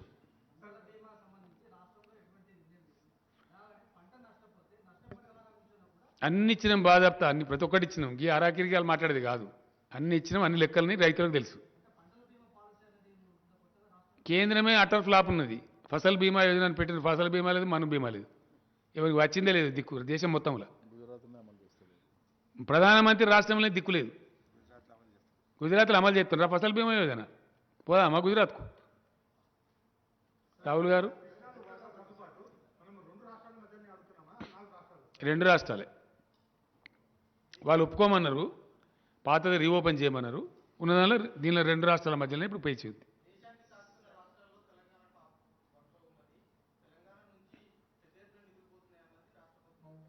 రాష్ట్ర ప్రభుత్వం ఎందుకు చెప్తుంది? ప్రపంచానికి అందరికీ తెలుసు, రిజర్వ్ బ్యాంక్ కూడా చెప్తుంది.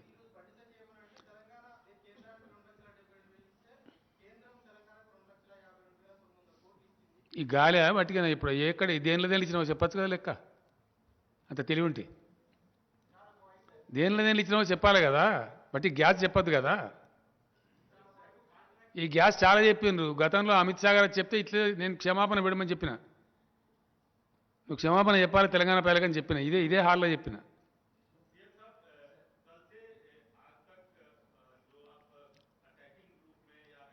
ये अटैकिंग नहीं है भाई, डिमांड है. नहीं डिमांड है, पूछ रहे जनता की तरफ से पूछते तो अटैक कैसे बोलते हैं आप? अटैक नहीं है भैया.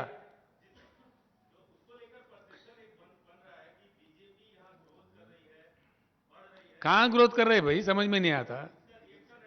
उसके 2-4 एमएलए भी नहीं है कि यहाँ एक वहाँ एक जीते तो वो क्या ग्रोथ होता है भाई, समझ में नहीं आता.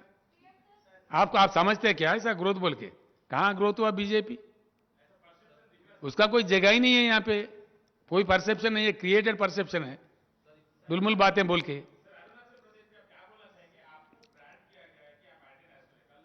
एंटी नेशनल मैं हूं? अरे हिंदुस्तान के जगह बचाओ, ये गज भी मत जाने जो बोलते एंटी नेशनल होता है क्या? बड़ा अजीब बात है. हिंदुस्तान के एक गजा जगह भी किसी दूसरे देश को नहीं जाना चाहिए बोल के मैं बोला कल, आज भी बोलता हूं, पूरी जिंदगी बोलता रहूंगा. ये कैसा एंटी नेशनल होता भैया? समझ में नहीं आया. कौन एंटी नेशनल है? जगह छोड़ने वाला एंटी नेशनल है या जगह बचाने वाला एंटी नेशनल है? ये क्या आर्गुमेंट हुआ भाई? कुछ समझ में नहीं आता.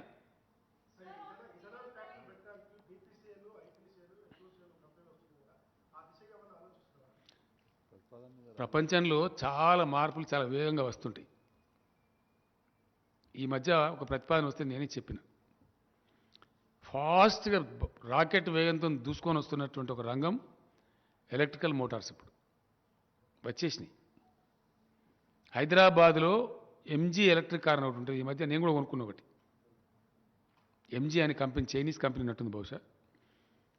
వాళ్ళు ఎలక్ట్రిక్ కార్ కోసం ఇప్పుడు 4 నెలల క్యూ ఉన్నదండి. 4 months వెయిటింగ్. ఈ స్కూటీలు అంటారు కదా, అమ్మాయిలు నడుపుకుంటారు ఎక్కువ. దాదాపు వేల కొద్ది స్కూటీలు అమ్ముడుపోతా ఉన్నాయి. దానికి కూడా 3-4 నెలలు వెయిటింగ్ ఉంది. నాకున్న పరిజ్ఞానం మేరకు కొద్ది సంవత్సరాలలో ఇవన్నీ మాయమైపోతాయి. మీ పెట్రోల్ బంకులను పోయి ఎలక్ట్రిక్ ఛార్జింగ్ బంకులు వస్తాయి. త్వరలోనే మనం చూడబోతాం. హైయెస్ట్ సేల్స్ ఉన్నది మన హైదరాబాద్లోనే ఎలక్ట్రిక్ కార్స్ కూడా. నేను కారు కొన్నప్పుడు వచ్చి వాళ్ళు నాతో ఫోటో దిగిపోయినారు. దాదాపు 150-200 కార్లు అమ్మింది ఇప్పుడు మన దగ్గర. చాలా హెవీ డిమాండ్ ఉంది. అంటే ప్రపంచంలో ఇక్కడ జరిగేది ఏంటంటే, పరిశోధనలు వస్తున్న కొద్దికి, శాస్త్రజ్ఞులు కనిపెడుతున్న కొద్దికి కొత్త కొత్త పరిణామాలు వస్తూ ఉంటాయి. తెలివిగల దేశ ప్రభుత్వాలు అంటే వాళ్ళు ఏం చేస్తారంటే వాటిని వెంటనే వాటికి అనుగుణంగా మార్పులు చేసుకుంటూ, ప్రజలను ప్రోత్సహించుకుంటూ, ప్రజలకు చెప్పుకుంటూ, తెలియజెప్పుకుంటూ, విజ్ఞానం ఇంపార్ట్ చేస్తూ ముందుకు తీసుకొని పోతారు. అది పాజిటివ్ దృక్పథం. అట్లా జరుగుతలేదు మన దేశంలో అనేది ఇప్పుడు బాధ. పంచాయతీ అంతా అదే.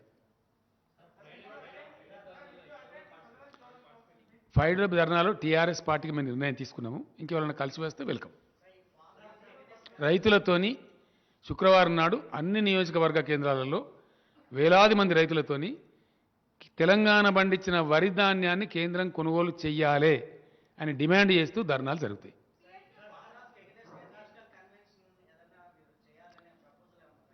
నాదొక రిక్వెస్ట్ బ్రదర్, ఒక్క రిక్వెస్ట్ దయచేసి. నేను please let us B patient. I'm here. My brother I asked A question, I'm just replying. నేను ఒక్కటే మాట చెప్తా ఉన్నా. లాస్ట్ టర్మ్లో కూడా చెప్పిన, కేసీఆర్ ఎప్పుడు తప్పులు చెప్పాడు ఒకటి, చెప్పదలుచుకున్నదాన్ని దాచుకోడు రెండు. ఆ అవసరం నాకు లేదు.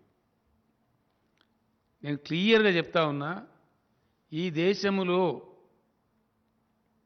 విద్యుత్ ఉత్పత్తి సామర్థ్యం అంటే ఇన్స్టాల్డ్ పవర్ కెపాసిటీ 4 లక్షల మెగావాట్ల పైచిలుకు ఉన్నది. అందులో సగాన్ని కూడా ఈ దేశం వాడతలేదు. 60% దేశంలో చీకట్లు అలుముకొని ఉన్నాయి. Because bad power policy of the country.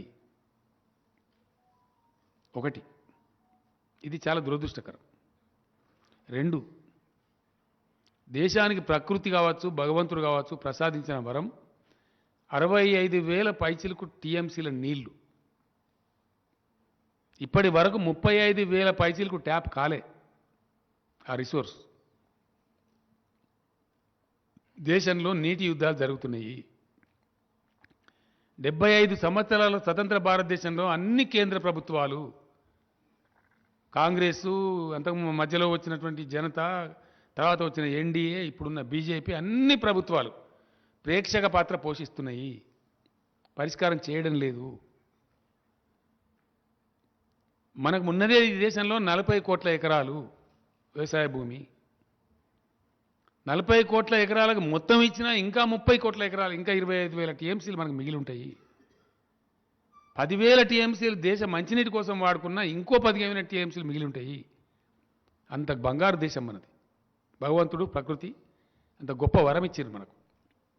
దాన్ని వాడే శక్తి సామర్థ్యాలు గతంలో పనిచేసిన కేంద్ర ప్రభుత్వాలకు లేవు. ప్రస్తుత కేంద్రం కూడా అదే పద్ధతిలో పోతున్నది తప్ప చర్యలు తీసుకుంటలేదు. నేను స్పష్టంగా చెప్పిన, ఈ దేశ పరిస్థితి మారవలసిన అవసరం ఉంది. ఈ దేశంలో ఆలోచన సరళి మారవలసిన అవసరం ఉంది. ఇది నేను బలంగా నమ్ముతున్న సిద్ధాంతం. ఇప్పటిదాకా చేసిన ప్రభుత్వాలు సరిగా చెయ్యలేదు. ఇంకొక మాట కూడా చెప్తా ఉన్నా, మీకు ఓపిక ఉంటే. మన పొరుగున ఉన్న చైనా 1980 వరకు కూడా జీడిపిలో మనకంటే తక్కువ. చైనాలో వ్యవసాయ భూమి మనకంటే తక్కువ. ఏరియబుల్ ల్యాండ్ అంటారు, కల్టివేబుల్ ల్యాండ్ లేదా ఏరియబుల్ ల్యాండ్ అంటారు. మన దేశంలో ఉన్న దానికంటే వాళ్ళకి తక్కువ ఉన్నది. ఇలా చైనా ఎక్కడికి పోయింది, మనం ఎక్కడున్నాము, ఏ పరిస్థితిలో ఉన్నాము, వాస్తవం ఏంది? హిమాలయ పర్వతాలకు వాళ్ళు అవతల వైపు ఉన్నారు, మనం యువతల వైపు ఉన్నాము. ఆ దేశంలో వాళ్ళు అన్నం తింటారు, మనం కూడా అన్నమే తింటాము. కానీ మన కర్మ ఇట్లా వచ్చింది. Bad economic policy, bad taxation policy, bad business policy. Yes, మన దేశంలో అద్భుతమైన పర్యాటక ప్రాంతాలు ఉన్నాయి. మనకు వచ్చే పర్యాటకులు ఎంత, ఇంత బుట్కలాగుండే గింతంత ఉండే సింగపూర్ పర్యాటకులు ఎంత. సిగ్గుతో తలదించుకోవాలి మనం. నేను కూడా పోయిన సింగపూర్కు. ఆడవాడేదో ఉంటుంది, దాని పేరు ఏదో అంటారా, నోట్లకే నీళ్ళు పడతా ఉంటుంది. సింగపూర్ ట్రేడ్ మార్క్ లాగా చూపిస్తారు చూడు. సింగపూర్ నెట్ల కొట్టగా అది వస్తుంది, బొమ్మ వచ్చి నోట్లకే నీళ్ళు పడుతుంది. అంతకు మించి మన్ను కూడా లేదు. మన్ను కూడా మనకి లేదు. మంచినీళ్ళు కూడా లేవు వాళ్ళకు. మన్ను కూడా ఇండోనేషియా నుంచి కొనుక్కుంటారండి షిప్లలో. సీ రిక్లైమ్ చేయడానికి ఇండోనేషియా నుంచి మన్ను కూడా కొనుక్కుంటారు వాళ్ళు. ఒక మహానుభావుడు లీ కువాన్ యూ అని పుట్టి ఆ దేశంలో is the maker of Singapore. అద్భుతం చేశాడు. ఆ దేశం పరిస్థితి, డబ్బు మిగులుతుంది వాళ్ళకు. ఏది బడ్జెట్లో తలాకిని $1 పంచిపెడతారు సంవత్సరానికి పౌరులకు, దేశ పౌరులందరికీ. అది ఆ దేశం. ఏమి లేని దేశం ఇంతంత ఉంటుంది. మన కర్మ ఏంది? దయచేసి ఆలోచించాలి దేశంలో ఉండే యువత. ముఖ్యంగా మీరు ఆలోచించాలని నేను ప్రార్థిస్తా ఉన్నా. దయచేసి జర్నలిస్ట్ మిత్రులు, ప్రజలను చైతన్యం చేస్తున్నారు. మీరు వానికి ఉన్నది 190 కిలోమీటర్స్ సముద్రం, కోస్తా తీరం సింగపూర్కు ఉండేది. వాళ్ళు ట్యాకిల్ చేసే కంటైనర్స్ 5.5 కోట్ల కంటైనర్స్. మన దేశానికి ఉన్నది 7,500 కిలోమీటర్ల సముద్ర తీరం. ఇవన్నీ హార్డ్ ఫ్యాక్ట్స్, సత్యాలు, నిప్పులాంటి నిజాలు. మనం హ్యాండిల్ చేస్తున్న కంటైనర్స్ లక్షలలో ఉంటాయి. ఏం కర్మ ఈ దేశం? Cleanest beach, world's cleanest beach, దాని పేరు బంగర్ ఐలాండ్, మన లక్షద్వీప్లో ఉంది. ప్రపంచంలోనే క్లీనెస్ట్ బీచ్. మనకు ఒక టూరిస్ట్ రాడు. ఏం కర్మ? ఎందుకు ఆకర్షించలేకపోతున్నాం? అద్భుతమైనటువంటి సంపద, సాంస్కృతిక సంపద, చారిత్రక సంపద, శిల్ప సంపద, ప్రపంచంలో ఎక్కడ లేనటువంటి ప్రకృతి సంపద, ఎన్నో దర్శనీయ స్థలాలు. ఒక రామప్ప దేవాలయానికి యునెస్కో గుర్తింపు రావాలంటే దశాబ్దాల. అది తెలంగాణ వచ్చేదాకా గతి లేకుండే. పాపారావు అని పాపం ఒక రిటైర్డ్ ఐఏఎస్ ఆఫీసరు, ఆ వరంగల్ జిల్లావాసి, నాతో కూడా 10 సార్లు లెటర్లు రాయించి దాని ఎంబడబడి అంతర్జాతీయ స్థాయి దాకా పోయి పడరాని పాటలు పడితే మొన్న దానికి యునెస్కో గుర్తింపు వచ్చింది. అది కూడా మేము చేసినామంటారు కేంద్రం. సిగ్గుపడాలా? అసలు వాళ్ళ పాత్ర నాదండి రామప్ప యునెస్కో గుర్తింపు రావడంలో వీళ్ళ పాత్ర ఏమైనా ఉందా? ప్రయత్నం చేసిండ్రా? ఇది దిక్కుమాలిన దందా ఏంటంటే రాసి మొన్న పోయినప్పుడు ప్రధానమంత్రిని అడిగినాను నేను, పద్మ అవార్డ్స్ ఇస్తే తెలంగాణకి ఇయ్యండా? మా కళాకారులు ఉన్నారు, మా కవులు ఉన్నారు, మా దగ్గర ప్రతిభావంతులు ఉన్నారు, ఇయ్యరు, ఇస్తలేరు. మన దగ్గర లేరా గొప్ప గొప్పలు? మేము నోసుకోలేదారా పద్మ అవార్డులకు? అంటే ఇస్తలేరు. నేను నిరసన వ్యక్తం చేస్తున్నానని చెప్పిన మొన్న పోయిన ట్రిప్లో. ఐఎమ్ సారీ, మీరు మమ్మల్ని పట్టించుకుంటూ లేరని చెప్పి నా బాధ పేపర్లో వచ్చింది, మీరే రాసిండ్రు. పద్మ అవార్డు కూడా మాకు నిరాకరిస్తున్నారు. ఇదేం అన్యాయం అండి? ఇదేం వివక్ష అని అడిగినాం తప్ప? వాస్తవం కాదా? తెలంగాణ నోసుకోలేదా? ఇట్లా ఎన్నో ఉన్నాయి. తప్పకుండా నేను బలమైన విశ్వాసం కలిగినటువంటి వాడిని. ఈ దేశం సంస్కరించబడవలసిన అవసరం ఉన్నది. ఈ దేశ ప్రజల భవిష్యత్తు కోసం, ఈ దేశ యువత భవిష్యత్తు కోసం కొత్త పుంతలు తొక్కాల్సిన అవసరం ఉన్నది. ఈ దేశంలో న్యూ ఎకనామిక్ పాలసీ రావాల్సిన అక్కర ఉన్నది.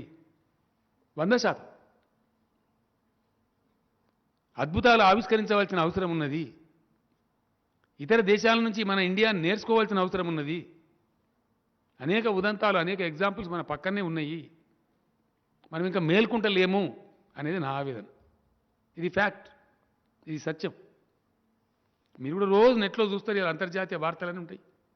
ప్రపంచం మీద ఏం జరుగుతుందో మనందరం చూస్తూనే ఉంటాం. దుఃఖం కలుగుతుంటుంది, బాధ కలుగుతుంటుంది. చైనాకు పోయినప్పుడు ఒక రోజు నేను అంతా ఓటర్లోనే ఉండిపోయిన, ప్రామిస్ డిమోటివేట్ అయిపోయి. ఏమో ఇదేం కర్మ, మనం అటున్న హిమాలయాలకు వీడు ఇటున్నాడు. ఒక్కొక్క ఫ్లైఓవర్ అంటే బ్రదర్ 110 కిలోమీటర్లు, 180 కిలోమీటర్లు, 70 కిలోమీటర్లు. అసలు మనుషులు కట్టిన రాదు ఇందనిపిస్తుంది మనకు. ఎక్కడ పోయిందో అమెరికా చాలా ముందుకెళ్ళిపోయింది చైనా. అద్భుతాలు ఒక్కొక్క సిటీలో, ఒక్కొక్క టౌన్లో, షాంఘైలో, షాంజన్లో, బీజింగ్లో, డాలియాన్లో, ప్రతి చైనా సిటీలో 600, 750, 800 కిలోమీటర్ల అండర్ గ్రౌండ్ మెట్రో రైలు ఉంది. వాళ్ళు సబ్వే రైలు అంటారు ప్రతి సిటీలో. అవన్నీ దాటిపోయి వాళ్ళు ఇప్పుడు బుల్లెట్ ట్రైన్లోకి వచ్చారు, శాటిలైట్స్కి వచ్చేసారు, అంతరిక్ష పరిశోధనలో పడ్డారు. మనం చేతికి మూతికి కొట్లాడ దళిత బంధు కాడున్నాం. మనం క్షమించాలి, దయచేసి అనుకోవద్దు. నేను దుఃఖంతో చెప్తున్న మాట. ఇంకా ఒక మాట చెప్తున్నాను నేను. కొన్నేళ్ల కింద చైనా ఒక కమిటీ చేశారండి మన మీద, ఇండియా మీద. ఈయన కూడా 135 కోట్ల మంది ఉన్నారు కదా, ఏదన్నా ఒక రోజు వీళ్ళు మేల్కొని భారతీయులు, లీక్వాన్ యూస్ ఉంటాడో ఇంకోడో గట్టివాడు బుట్టి ఎవడన్నా తప్పని మోపైతే పాసిబుల్ థ్రెట్స్ ఏమేమి ఉంటాయి చైనాకు? పొరుగు దేశం కదా, మనం పక్కనే ఉన్నాం కదా. పాసిబుల్ డేంజర్లు ఏమేమి ఉంటాయి? ఒకవేళ ఇండియా మేల్కొని కనుక వాళ్ళగిట మనలాంటి లైనే తీసుకుంటే మనకు వచ్చే పాసిబుల్ థ్రెట్స్ ఏమేమి ఉంటాయి స్టడీ చేయమని ఒక ఏడాది టైం ఇచ్చి కమిటీ చేశారు. ఆ కమిటీ ఏం చేసిన వాడు 3 నెలలకి రిపోర్ట్ ఇచ్చేసాడు. అరే ఏమైనా నీకు ఏడాది టైం ఇచ్చినా నువ్వు 3 నెలలకి ఇచ్చినాడు, అదేం దేశం సార్, పిచ్చి దేశం. ఇప్పుడు కూడా ఇంకా కులం పేరు మీద మతం పేరు మీద కొట్టుకొని సత్తాను అక్కడ, కావాలి మనకంటే పోటీ కావాలని చెప్పాడు. ఎస్, ఇది ఫ్యాక్ట్. మనకేమో మేము మత విద్వేషాలే రగిలించుతాము. పూరణీయం, ఇది ఎక్కడ బాధనండి? మా ఎజెండానే మతము అనేది మన దేశం. ఇక మనం బాగుపడతాం. ఈ బండి సంజయ్ కదా మాట్లాడతారు రోజు పొద్దులు ఎత్తే, మా కథనే మతం. ఎవరు వద్దంటారండి మతం? నాకు అర్థం కదా. ఎవరికి ఇష్టమున్న మతం వాళ్ళు పుచ్చుకుంటారు, వాళ్ళని వద్దంటుంటారా? ఎవరు వ్యతిరేకిస్తారు? మేము గుళ్ళు కడతలేమా, గోపురాలు కడతలేమా, గుళ్ళకు పోతలేమా, గుళ్ళు గీసుకుంటలేమా, సత్యనారాయణ కథలు చెప్పుకుంటలేమా, తిరుపతికి పోమా, తీరంగం పోమా, యాడికి పోం? నేను అనేది ఏంటంటే దేశం ఎక్కడ, కథ ఎక్కడ, కార్ఖాన ఎక్కడ, అదంతా లేదు, ఏం లేదు. అయితే సరిహద్దుల మీద రెచ్చగొట్టాలి, లేకపోతే మతం పేరు మీద రెచ్చగొట్టాలి, భావోద్వేగాలు రెచ్చగొట్టాలి, రాజకీయ పబ్బం గడుపుకోవాలి. ఇదేనా దేశ ఎజెండా? వెరసి ఫలితమైందండి. పొరుగున ఉన్న నేపాల్ కంటే, బంగ్లాదేశ్ కంటే, పాకిస్తాన్ కంటే మన జీడిపి తక్కువ ఉంటుంది. అంతర్జాతీయ ఇండెక్స్లలో బంగ్లాదేశ్ కన్నా తక్కువ ఉంటామా? నాకు అర్థం కాదు. ఈ తలకాయ పంచుకోవాలనిపిస్తుంది, ఎంత బాధ అనిపిస్తుంది పౌరుషం వాళ్ళకు. దీని మీద మేము ఏమంటున్నామంటే ఇది పరివర్తన రావాల్సిన అక్కర ఉన్నది. ఎక్కడ వస్తుంది, ఎట్లా వస్తుందో చూద్దాం. భగవంతున్నాడు. తెలంగాణ కూడా వస్తుందని కూడా అనుకున్నాడా? నమ్మిండ్రు ఎవరైనా చెప్తే? చెప్పలేము కదా. ఏమి ఆడికెళ్ళి ఏం విసిపోవడం పుడుతుందో ఎవరికి తెలుసు? అంతే కదా. ఎప్పుడు ఏం జరుగుతుందో ఎవరో తెలుసా అండి? సరే, anything is possible. People are waiting, definitely. Country is waiting. Youth unrest ఉంది. ఎందుకున్నది? Entire country works. చైనా పొద్దున్న లేస్తే మనం మోడల్ రూమ్లోకి చూస్తే మొత్తం దేశం ఇట్లా ఆన్ మూవ్ ఉంటుంది. ఆడలేదు, మొగలేదు, ప్రతి వాళ్ళు పనిచేస్తారు. లింగభేదం లేదు, కులభేదం లేదు, మతభేదం లేదు. Every one works. అండ్ ప్రతి వాళ్ళకు పనిచేసే అవకాశం ఉంది అక్కడ. 6 గంటలు, 7 గంటలు, 8 గంటలు, 4 గంటలు పనిచేస్తారు, డబ్బులు తెచ్చుకుంటారు, మంచి హ్యాపీగా బ్రతుకుతారు. ఆ పరిస్థితి మన దేశంలో రావాలి, ఆ మార్పు రావాలి అని కోరుకుంటే తప్ప కనీసం డ్రీమ్ అని ఉండద్దా? ఏం బాయ్?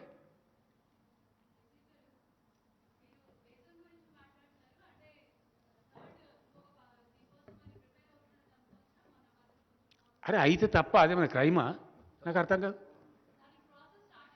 నేను అనేది ఏంటంటే is it wrong? Can you kindly educate me? Is it wrong if somebody thinks in India that this country should flourish? Nothing wrong with it. Let us see what God gives us. I purely believe in God.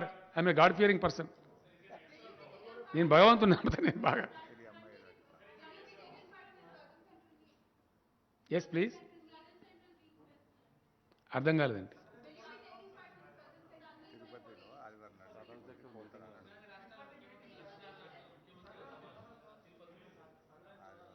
Government of India conduct చేసేటువంటి రాష్ట్రాలను పిలిచి మాట్లాడేటువంటి దానిలో ప్రతి దానిలో తెలంగాణ ప్రభుత్వం పాల్గొంటుంది.